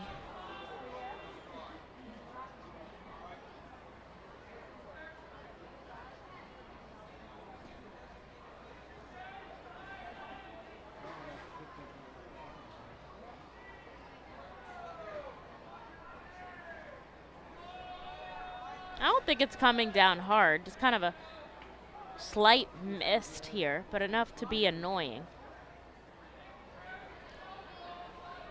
Try to either look at it on top of the dugouts or in the stadium lights in the outfield. And the offering by Lackney, Pareda pops it foul, and it is 1-1. That foul ball is brought to you by PA Insurance Fraud Prevention Authority. PhiladelphiaDiesel.com. So Pareda setting up back on the first base side of the plate. There is a runner on first and nobody out. A ground ball. This could be 2, 5, 4, 3, and the Fightin's first double play of the night will get the job done. A great play by Tatum on the run to pick up the ball, transfer it from his glove to his throwing hand, and then to turn two there. A big out pickup for Nick Lackney as there's 2 away, and they've cleared the base pass for Tanner Nishioka. I appreciate how much the fans are invested in this game. You know, sometimes there's definitely like a variant between, you know, the people are here, but it's whether or not they're here for more of the baseball side or more of the social side. We've talked about how well FirstEnergy Stadium really balances the two of those things, but everyone's really invested in the game today, and it's really nice to see. Here's the offering by Lackney, a heater up the third base line, but it's just foul. It is starting to come down a little bit harder here in the game. I know Philadelphia has gotten through their rain delay. Only a couple minutes was the tarp on the field. But it'll be the umpires who make the call during the game. Before it starts, it's the general manager and the Reading Fightin' Phils who make the call when it's home. And then once the game starts, it moves into the umpire's decision, so that way it is kept fair and neutral on either side, and they determine the conditions of play. No balls, 2 strikes to Nishioka as Lackney looking for a quick, what could be a 1-2-3 inning of work. And his offering up the middle, it's going to bounce, it's going to be Stott, and he'll make the play. A really nice play there. Wasn't sure who was going to go for it, but I think the right call was Stott, who had a couple steps back behind Brito, got it on a nice hop, and it'll turn out to a 1-2-3 inning as the Fightins back to bat, only down by a run.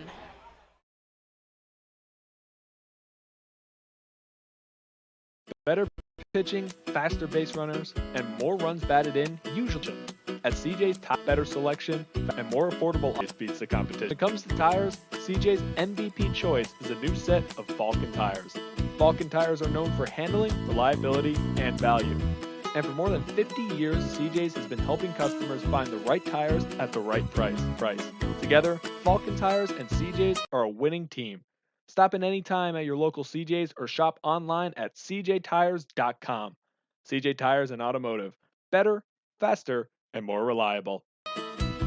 We've been privileged at ROG Orthodontics to be part of the local community for over 60 years, creating generations of fantastic smiles. We're honored to be voted the #1 orthodontist year after year, and proud to be the top Invisalign provider in the region. We passionately believe we're changing lives every day right here in the community where we live. We offer interest-free, flexible payment plans and provide monthly scholarship programs for free braces. Be sure to check out our magnet contest to win free braces. We love seeing our patients' successes, knowing we had a part in changing lives. One fantastic smile at a time. Savage 61 is a proud sponsor of Fiesta Fridays. Enjoy an our Phil's game, great food, music, and entertainment.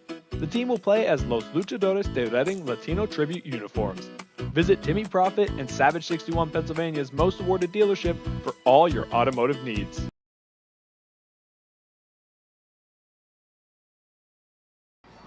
Well, they called the Alvernia University Golden Wolves bullpen here in the bottom of the 6th. The kids out in the pool are unbothered by this rain. Let me tell you, they've got the best seat in the house. With the rain, there's no better place to be than already wet in the pool. We're going to continue this ball game as a call to the Alvernia University Golden Wolves bullpen. Rio Gomez will hand the ball over to Zach Skellinger. Here, a local guy out of Pennsylvania.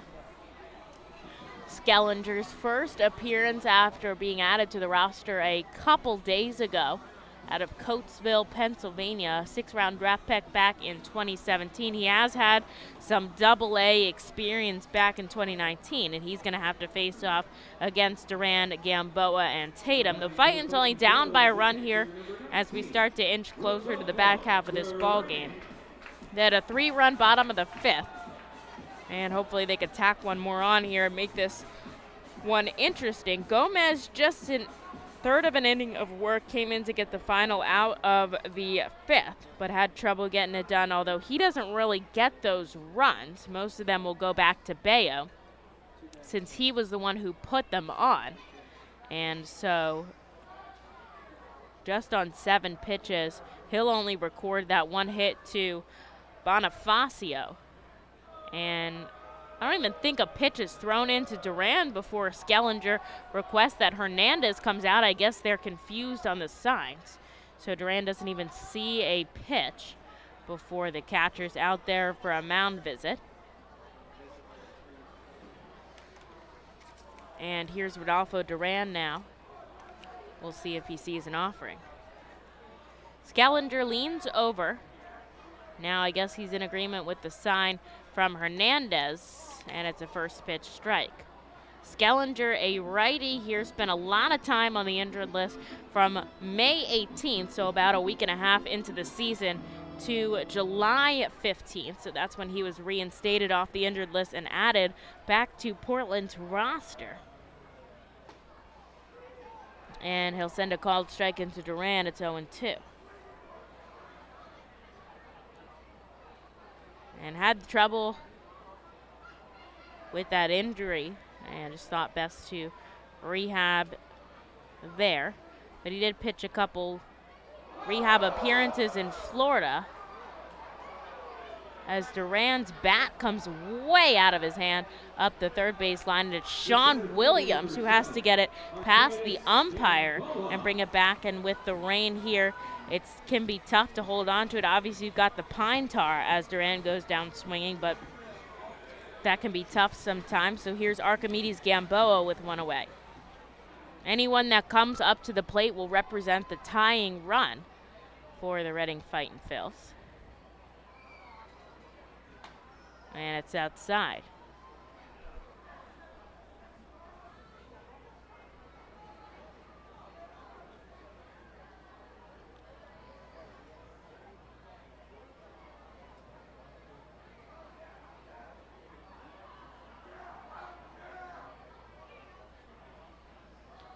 Skellinger comes in, doesn't catch the corner there, and it's 2-0.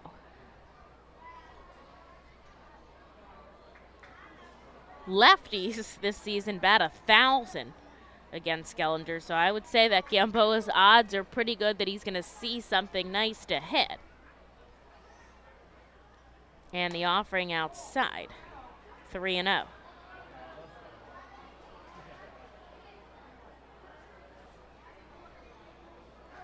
Check in around the leagues for the affiliates. Philly still up 2-0 over Miami. They're in the bottom of the 6th. And Lehigh Valley still in a delay in Trenton as a called strike comes into Gamboa, 3-1.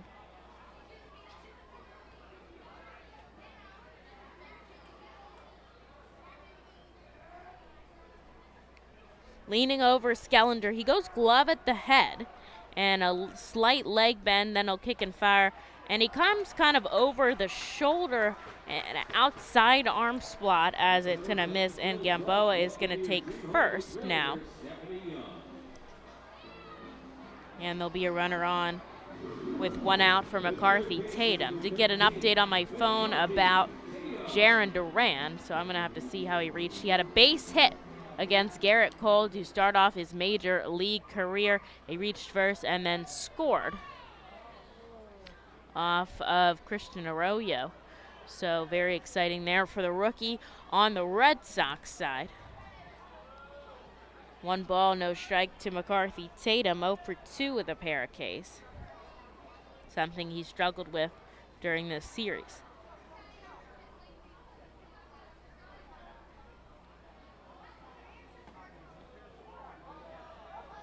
Called strike at the knees to Tatum. Wind moving swiftly now from left to right as it's getting dark here in Reading. Baseball under the lights at FirstEnergy Stadium.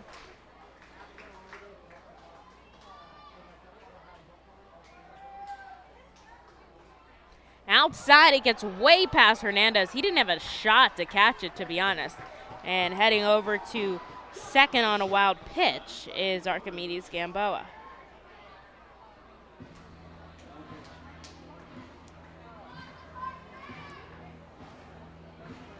Is some action in the Fightin's bullpen. I would be surprised if they didn't go with Lackney again, but maybe with the weather conditions, they think it's best to do one inning. We'll have to see what comes out of this.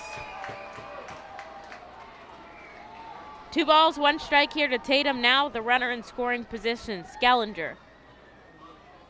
Righty kicks and fires home, and Tatum sends his bat too in the same spot as Duran does. Sean Williams going to fetch it as well, and maybe get some more pine tar on that or a towel. They're going to bring out a towel for him, which is tough when it gets on your gloves too. You know, the water is, your gloves are wet, that's leather, so it's kind of waterproof almost to a point, but that'll leave those little pellets of water as you grip the bat.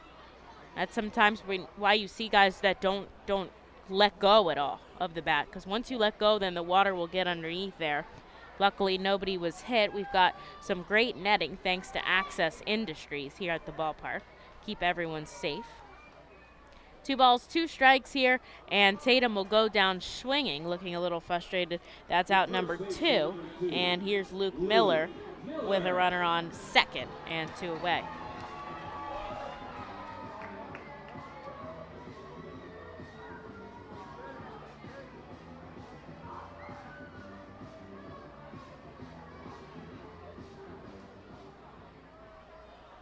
Luke Miller heading up to the the righty batter's box.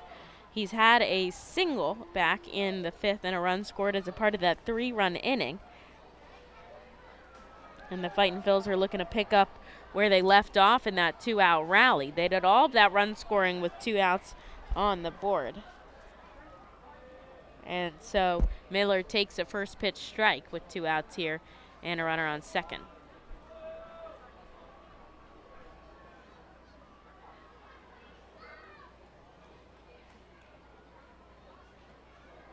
Chase is to his knees on an off-speed pitch. 0-2 here. Archimedes Gamboa out on second after a walk and a wild pitch.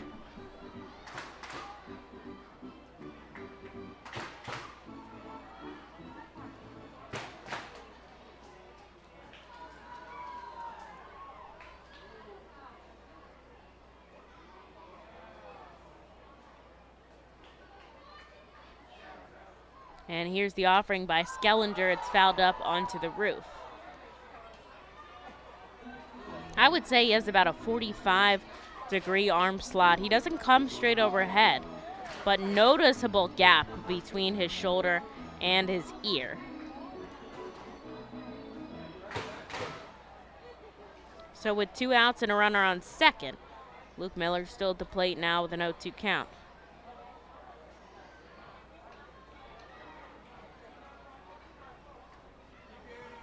Going to kick off some of the mud on his cleats before stepping back into the batter's box now. Gamboa taking a nice lead off of second, ready to go with 2 outs. Here's the offering. Miller pokes it. I think it's going to drop, but it doesn't as it hangs up in the sky. Gramberg right there to make the catch in right. That's out number 3 as the Fightin' strand a runner on the base pass. They still trail by a run as we go into the top of the 7th at FirstEnergy Stadium.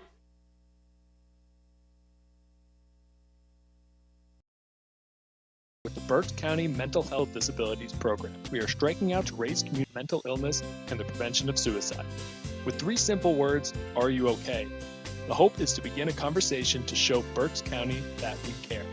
Suicide affects and hurts everyone, but help is here, and we'll work together to raise awareness about suicide and identify what we can do as a community to prevent it. People in need of assistance and support should call Crisis Intervention at 610-236-0530. That's 610-236-0530. The Fightin' Phils know who to call for trash and recycling services. A proven winner, J.P. Mascaro & Sons. The industry leader for over 50 years. Trust the familiar Mascaro Blue Elephant to provide dependable, quality service for your home or business. That's J.P. Mascaro & Sons, one of the top companies in its industry. Trash and recycling services for home, business, and industry. We are hiring and have open positions in Berks County. Check our website for open positions at jpmascaro.com or call 1-888-MASCARO. J.P. Mascaro & Sons, ready to...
Well, it's Nick Lackney who returns to the mound for the Reading Fightin' Phils here in the top of the 7th. Raining more heavily now, although not unbearable. The grounds crew does come out and put a lot of turfus out on the mound in the plate areas. And, of course, they've got that cleat wiper up on the mound as well. But it looks playable out here on the field. A big congratulations and a thank you to our grounds crew and Deer Country Farm and Lawn for getting us through these wet weather days here in Pennsylvania. We know how all over the place it can be sometimes. Nick Lackney, though, kind of a 1-2-3 inning to get through the 6th. And in the top of the 7th, he's going to face off against Rosario. Send a first pitch strike to him. And then Castellanos and Granberg outside, though.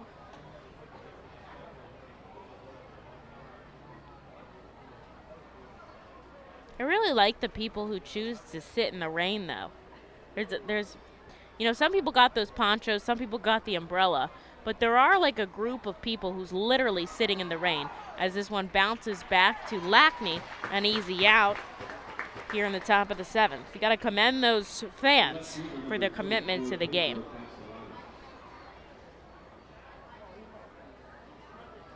And here's Pedro Castellanos now.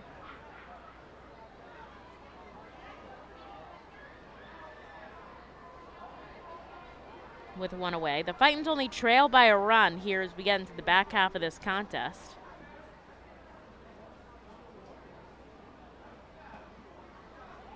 And a called strike coming in. Castellanos a double back in the 5th and scored a run.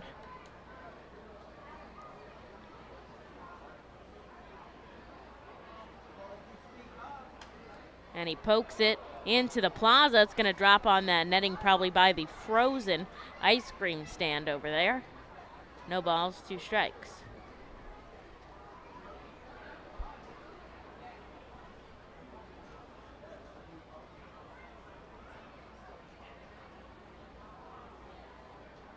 Way outside as probably slips a little bit from Lackney's finger. He's going to try to wipe off his cleats on the cleaner behind the mound. Got to be able to get a good footing there to kick off and fire. 1 ball and 2 strikes. He's looking for his 2nd out here in the top of the 2nd, trying to work efficiently here and get his team back up to bat. Another foul ball from Castellanos will keep his at-bat going.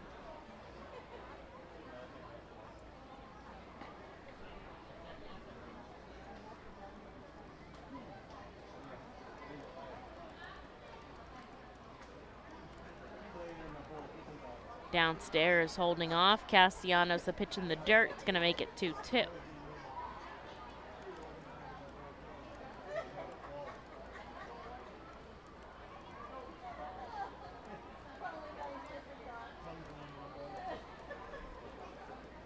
Infield back deep here to Castellanos. They know he's got a lot of power on him. The 2-2 coming in, and he holds off. It's outside. It's a full count. Wind has pretty much stopped here at the ballpark as the sun has set. That flag in center just floating a little bit down by the pole, but nothing that's really going to have any impact. And time is called by Lackney as he's trying to wipe off his cleats behind the plate. There is someone warming in Portland's bullpen. We'll see if they go for Skellinger. This one right back to Lackney as well. He puts his glove out on a heater, and 2 back-to-back plays by the pitcher, showing his athleticism. And there's 2 outs now for Devlin Granberg.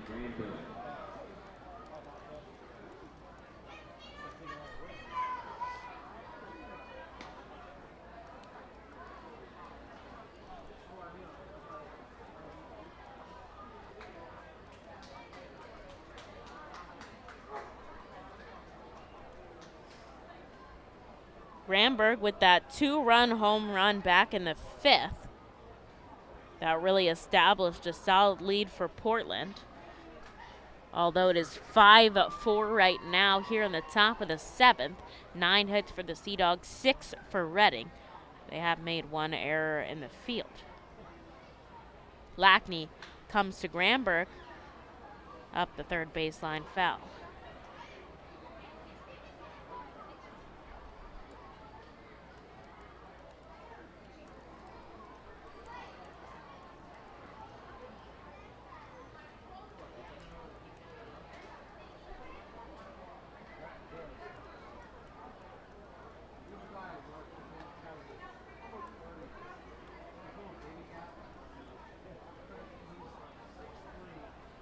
Two balls, 1 strike here to Granberg as he stands really far, wide of the plate, honestly.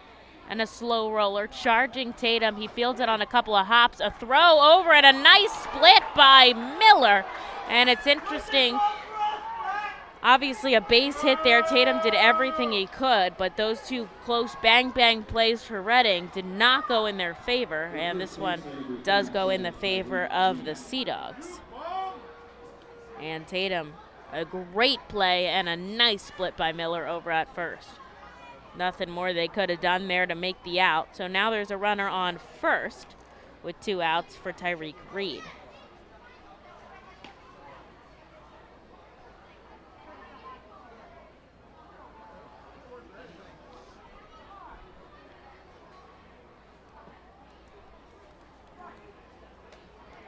Rain has started to hold up a little bit here. Still some mist in the sky, but not as hard as it was. As Lackney's just looking to get out of this inning without any damage. 2 outs on the board and 1 ball here to Reed. He comes home, missing downstairs.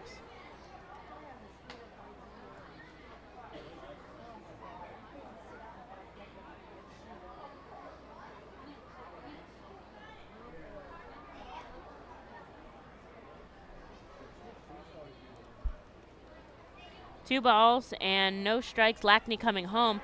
He'll get a chase on an off-speed pitch, and it's 2-1.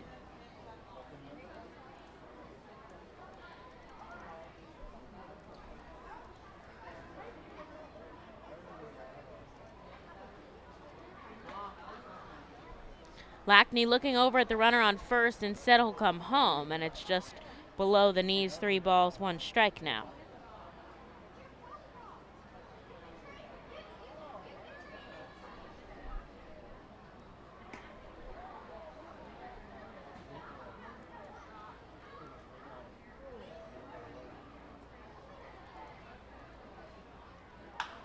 This one up the third baseline a little bit faster. Tatum can take his time, this time all the way across the diamond. A perfect throw is out number 3. And Lackney with another quick inning of work. And and shoot the fireworks show tonight. The fireworks are not being shot here. They're announcing as we go into the 7th inning stretch, the fireworks cannot be safely shot. Unfortunately, obviously the fans unhappy, but must understand the safety of them and the fireworks people. Not possible to shoot off fire in water. Literally not possible. And on that note, we'll take the 7th inning stretch.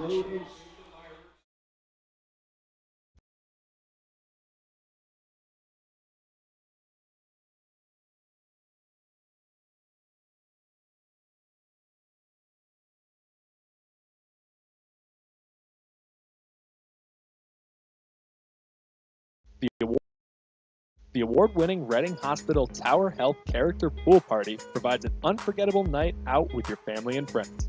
Enjoy a baseball game while swimming in the 87-degree heated pool directly behind the right field home run wall. Plus 2.5 hours of all-you-can-eat buffet and photos and autographs with the crazy hot dog vendor and the Fightin' Phils mascot band. Regular game tickets are $30 per person for groups of 20 or more. Give us a call today at 610-370-BALL. T-Mobile is the leader in 5G coverage and speed. No one else covers more Americans with the fastest 5G. The R-Phils are proud to introduce T-Mobile as the title sponsor of our Plaza stage. Fightin' Phils fans can continue to expect great performances on game days and non-game days. The T-Mobile stage is home to great bands, such as the Truest Fightin's mascot band and many others. It will also continue to house great musical performances during the off-season. Unlike any other area at FirstEnergy Stadium, the Stadium 61 Dugout Suite puts you at the closest seat to the action on field, located just feet away from the diamond on the first base side. With covered seating, ability and motion accessible seating, and the most unique view around, your group will thank you over and over again for a one-of-a-kind experience. Tickets for the Dugout Suite are $27 and include options to add food or drink packages.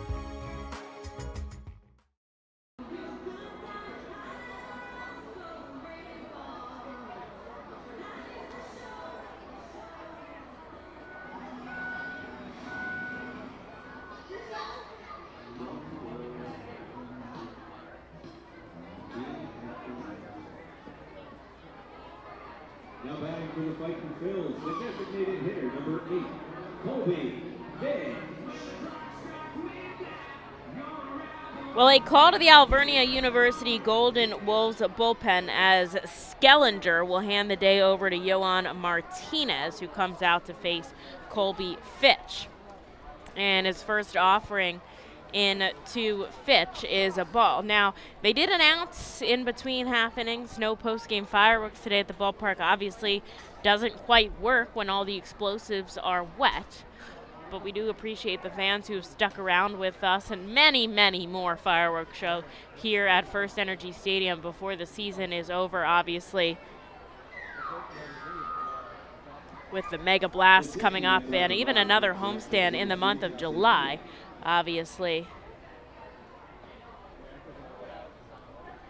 Lots and lots more to celebrate here throughout the summer. Martinez gets Fitch to swing and miss 1 and 2. Skellinger, just 1 inning of work, 1 walk and 2 strikeouts to the Fightin' Phils, nothing else on his line, and he did that on 17 pitches. Martinez coming over here for the bottom of the 7th, and there is someone warming up in the Fightin's bullpen. I imagine will take over for Lackney, though he's been clean through 2. 2 balls, 2 strikes here. The rain still coming down at FirstEnergy Stadium. The grounds crew doing a great job at keeping the field dry with that turfus on the mound. Keeps it really playable for these guys, and we thank them for coming out and getting the job done. Fitch now, 2 balls and 2 strikes, and he'll chase and go down swinging. So that's 1 out here in the bottom of the 7th, and we go back to the top of the order here with Daniel Brito. Fightin's only trail by a run here in the back half of this game.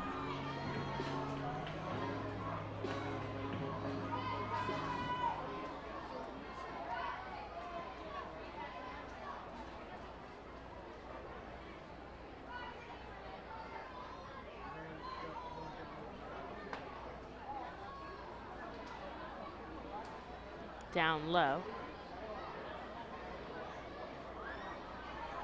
Brito obviously led off the game with that solo shot.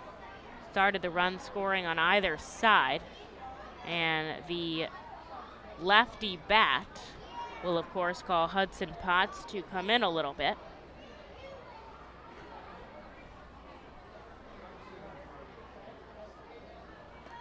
Wind picking up a little bit left to right as Brito chases the pitch in the dirt. It's 1-2.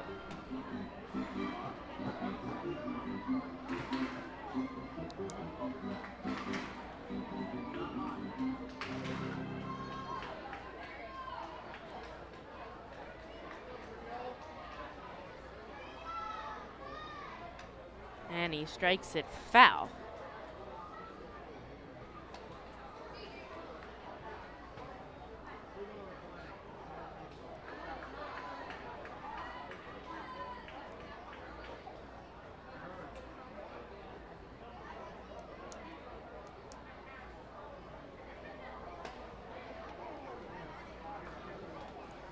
Two balls, two strikes here to Daniel Brito. There is one out here in the bottom of the 7th, but the Fightin's only trailing by a run. Trying to keep everything going here. Still lots more baseball left in this ball game. And it's low. Full count.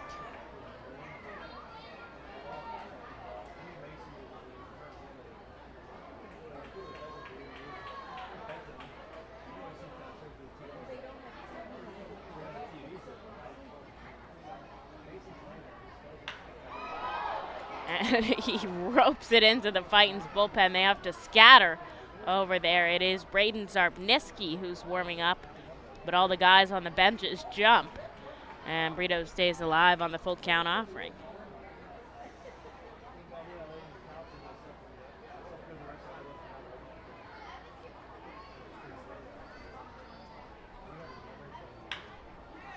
Again, same spot that he fouls it back, and so he'll continue his at-bat.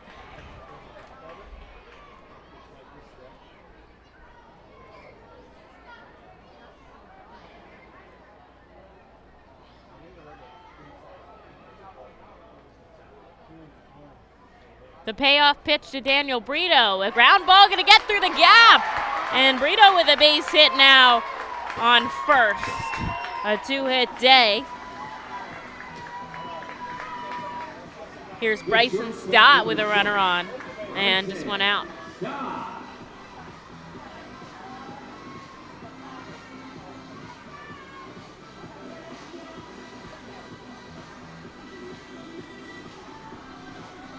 How it all starts. Just got to get something rolling here for Reading. Obviously the tying run, Brito on first, the go-ahead run at Stott. He's had a 2-hit day and an RBI as well. And he steps up with just one out on the board.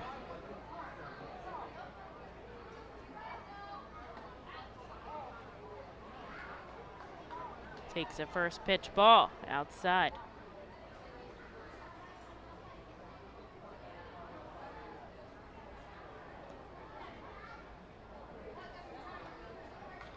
Brito on first, a short lead, and the lefty Stott will hold off on a pitch downstairs. Potts playing in a little bit, everybody else playing straight up, although Reed is holding Brito on first, so he's got some space to work with. And Reading, of course, only down by 1 run.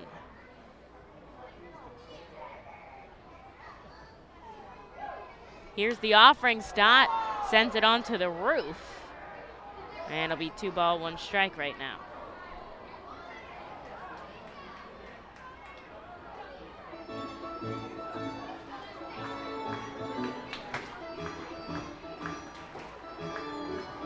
Fans still excited about this ball game. The Fightins are still in it. They're looking for their first win against the Portland Sea Dogs in this 6-game set, game number 5 tonight. And tomorrow, a 2:15 game here at FirstEnergy Stadium, Sunday matinee game. It's going to be beautiful weather as Stott chases 2 and 2.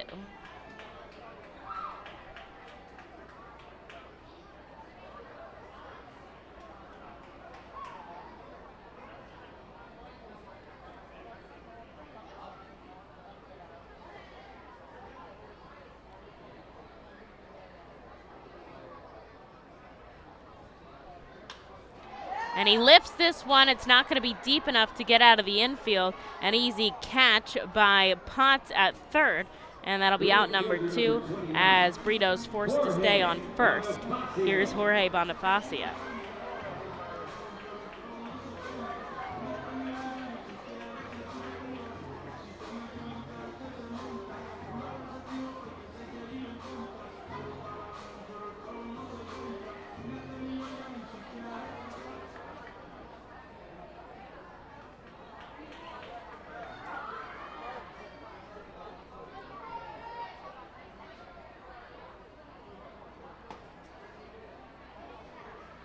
And Bonifacio taking a pitch outside. He's already had an RBI, 2 RBI double in the 5th that helped the Fightins get back into this ball game.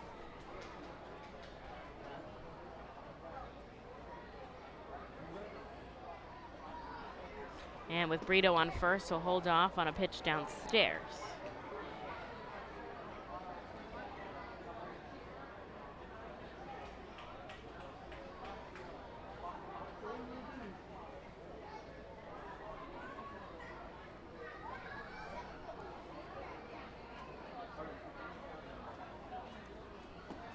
Outside again to Bonifacio. He stays alive.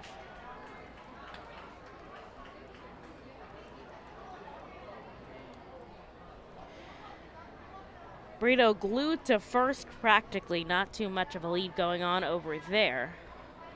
Bonifacio has pretty much the whole right side of the infield if he's able to poke it the other way.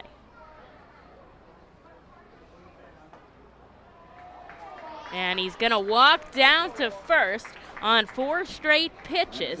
And the Fightin' Phils have 2 on now and 2 outs. And this situation Stokes has found himself in twice today. He'll be up with a runner in scoring position, but 2 away.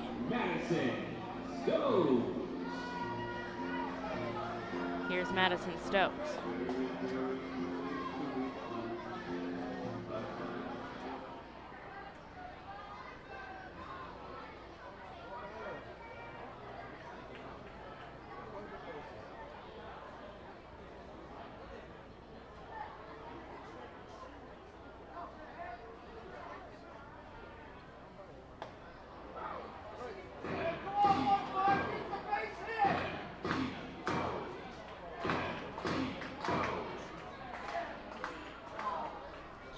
Stokes takes the first pitch strike here. He's looking to tie the Fightin' Phils back up. Daniel Brito, that tying run, out on second. And Bonifacio over on first now with 2 outs.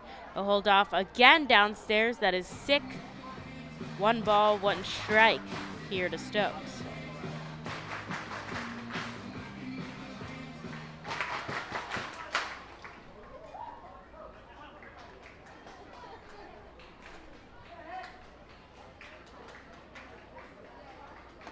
And he'll chase downstairs, 1 and 2.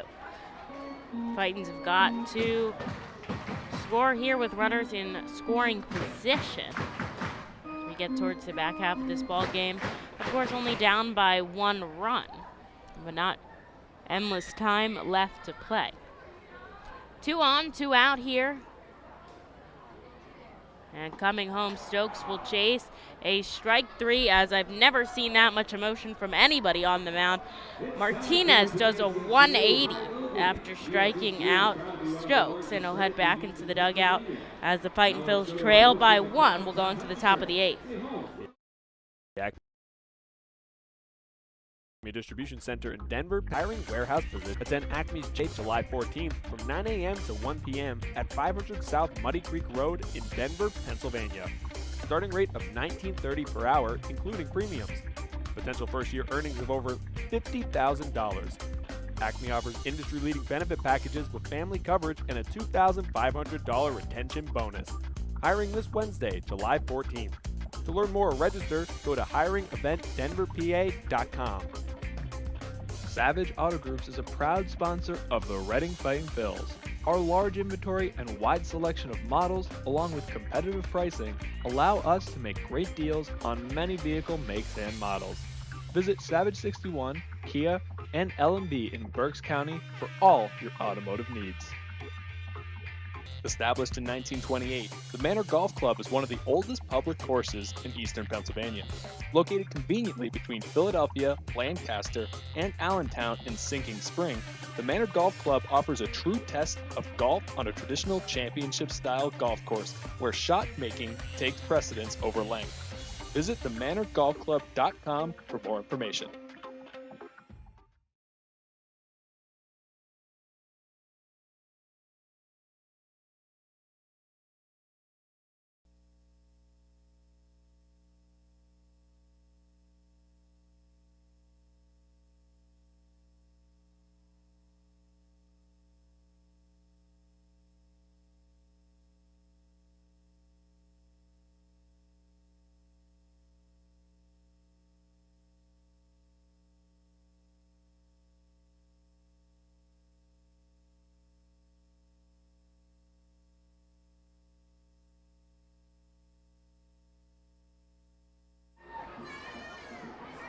Now coming into the game for the Alberta University Golden Wolves bullpen.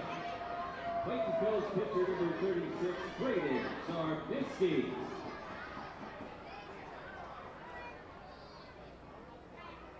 Now batting for the Seadogs. Call to the Alvernia University Golden Wolves bullpen here to start off the 8th inning, as Nick Lackney will hand over the ball to Braden Zarbinski.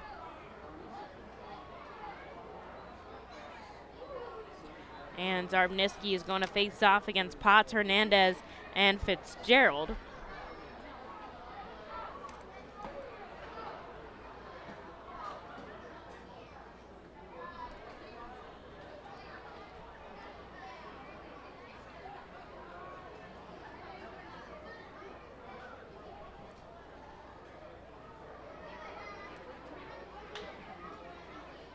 Foul ball there from Potts. It's 1-1. The rain is pretty much held up here at the ballpark right now. I personally don't see it raining anymore, although I'm not out there. Hard to tell.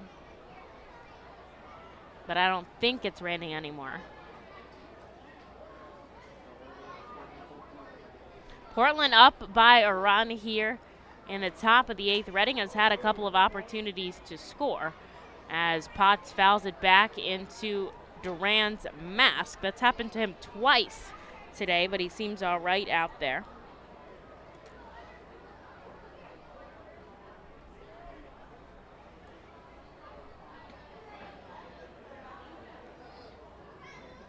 Infield back deep here to Potts as the wind pushing back out of the ballpark once again. And a called strike 3 as he's rung up, and Potts still in the batter's box in disbelief. He'll have to turn around and head back into the dugout. A big out pickup there by Zarbinski here in the top of the 8th. 4 wins for Zarbinski, coming in a month late after getting the start in High A, Jersey Shore. His last outing, 2 innings of work, pretty clean across the board, and 1 strikeout. As he gets a line drive right into the glove at Tatum at third. A quick out, number 2 on 1 pitch. And here's Ryan Fitzgerald. 65% of the time that Zarbinski makes an appearance, he has a scoreless outing, which is pretty stellar.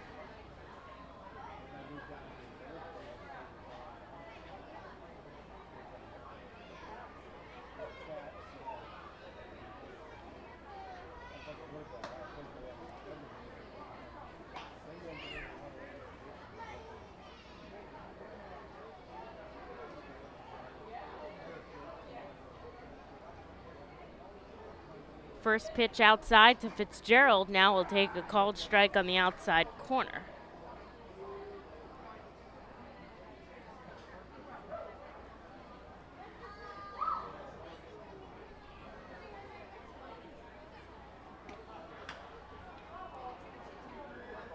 Fitzgerald fouls it back into his own shin. Seems okay though, 1-2. And there's someone warming up in Portland's bullpen. When we go into the bottom of the 8th, whenever that is, it will be Duran, Gamboa, and Tatum who come up to bat here The Fightin' Phils still down by just a run. Zarbniski, the lefty, kicks and fires. This one skied foul, and it lands on the roof. 1-2, the count remains.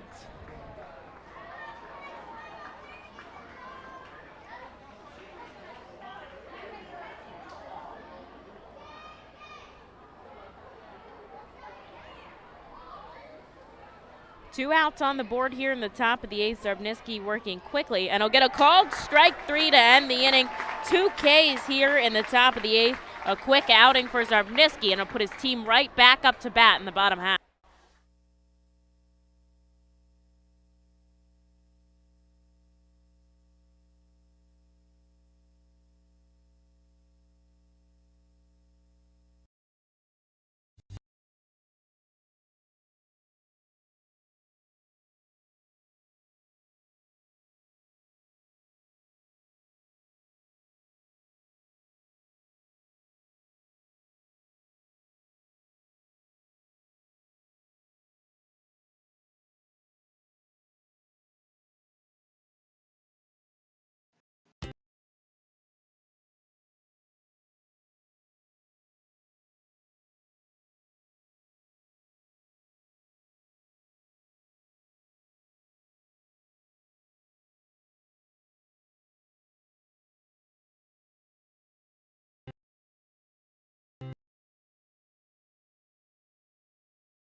The Auto Ride of Reading Power Alley Pub, 1.5 hour private 2 bar stool or cafe. The pub provides private air game fans. The Reading Pub may accommodate rising with your game from a point. Visit them for more information. When the Reading Fightin' Phils get hungry, Team Feed partners.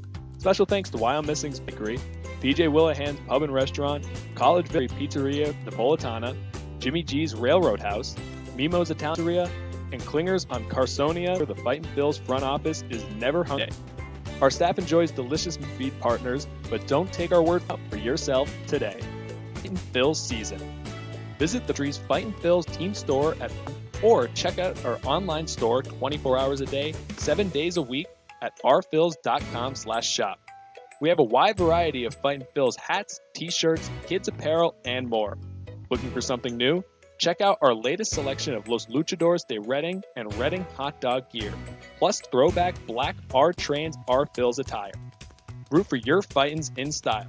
Stop by the Brentwood Industries Fightins team store or rphils.com/shop.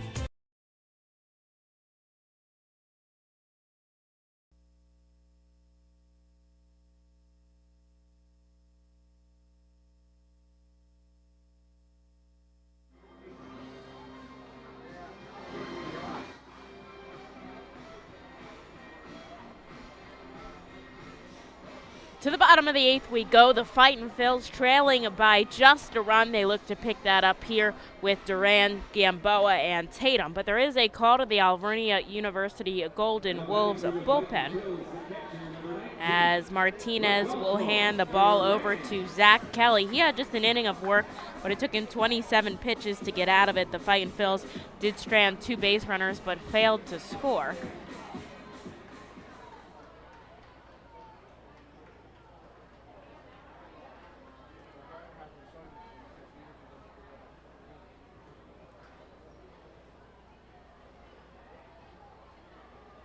And Duran fouls back the first pitch he sees as it takes him to his knee.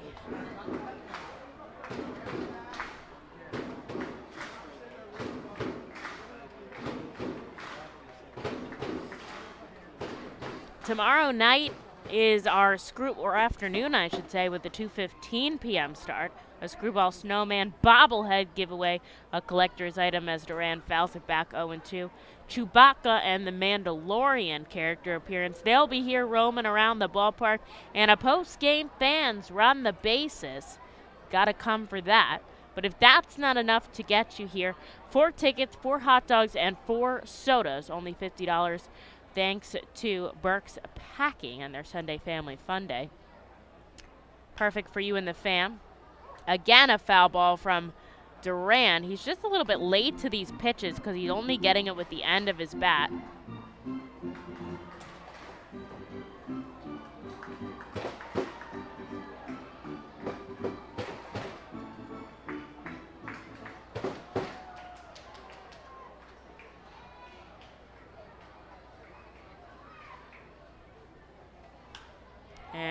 if he keeps riding it, every time he fouls it back, it gets closer and closer and closer to fair territory up the right field line. So I think maybe 2 more, and he'll have it right where he wants it to drop in. But we'll see how that goes. So we're getting here in the bottom of the 8th, an 0-2 count.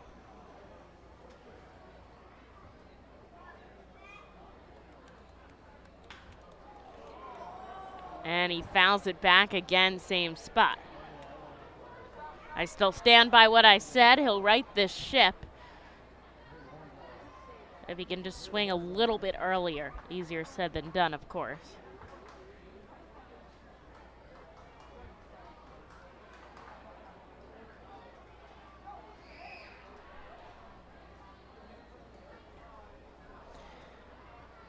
And this one, a ball that bounces in the dirt. 5 pitches here for Rodolfo Duran.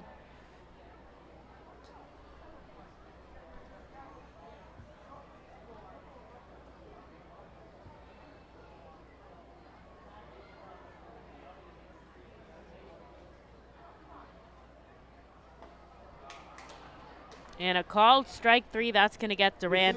He battled there but comes up short, and that's out number 1 in the 8th.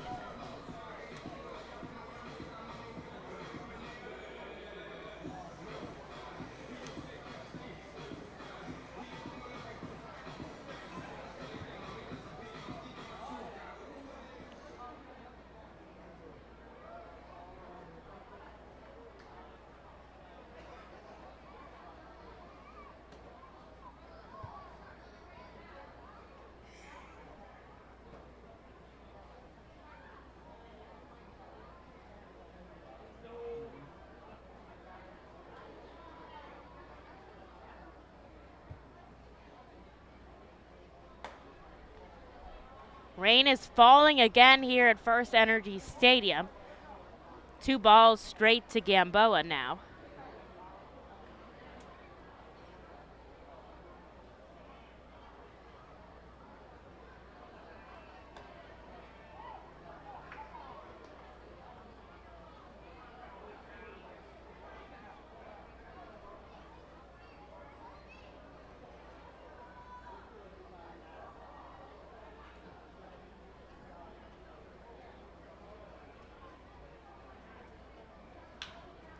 This one chopped up the first base line, but it's foul. So Gamboa is going to keep it going with a 2-2 count now.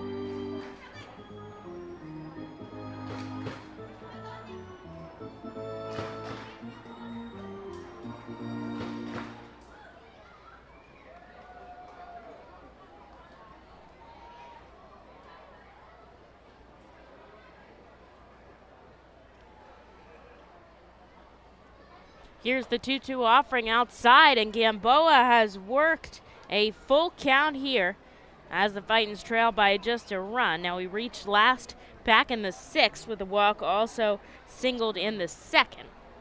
And as the rain's starting to come down here harder and harder at the ballpark, the Fightins could take advantage of it here in the bottom of the 8th. And he's going to chase a pitch in the dirt, swing his bat, and that is 0-2. For the Fightin' Phils as both batters go down swinging. Here's McCarthy Tatum.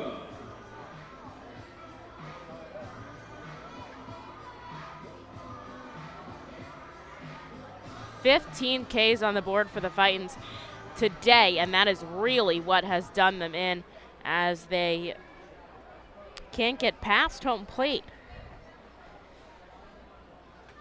And Tatum's bat goes flying into the seats. A mad dash for the bat.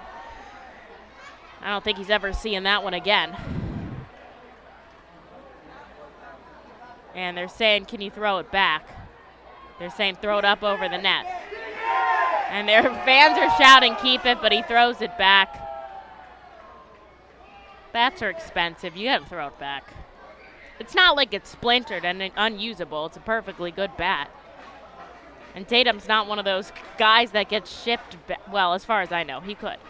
He could be getting shipped bats from an agent or from a company that sponsors him. But it's a perfectly good bat. There's a nice fan to give it back.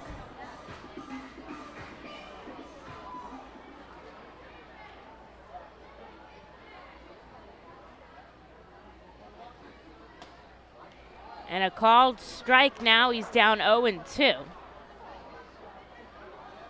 And man, if Kelly is able to get out of this inning with the Fightin' Phils not able to do anything on the board. Oof. But Tatum still has a strike, and they've been known for their 2-out rallies as he fouls this one. Back into the plaza, and he'll try to keep it going.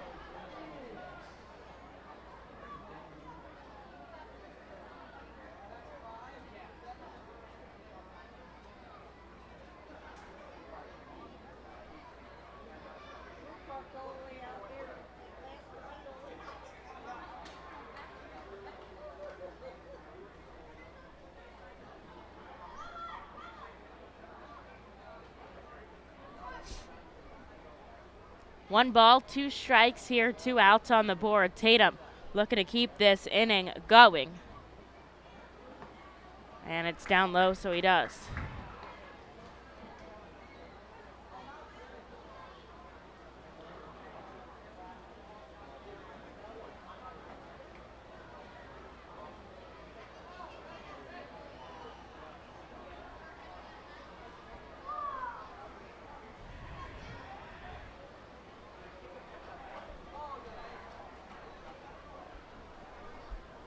Two balls, 2 strikes here, 2 outs on the board. Coming home is Kelly, a slow roller foul by Tatum, and he'll keep himself alive. I think the kids are enjoying the rain here. A lot of them outstanding, and it's really starting to come down hard. Guys in the bullpen are up. Let's see Tatum blow this wide open here. I guess he has to tie it up first. Let's do that first. 2 outs on the board. Leaning over is Kelly. It's McCarthy Tatum up at the plate.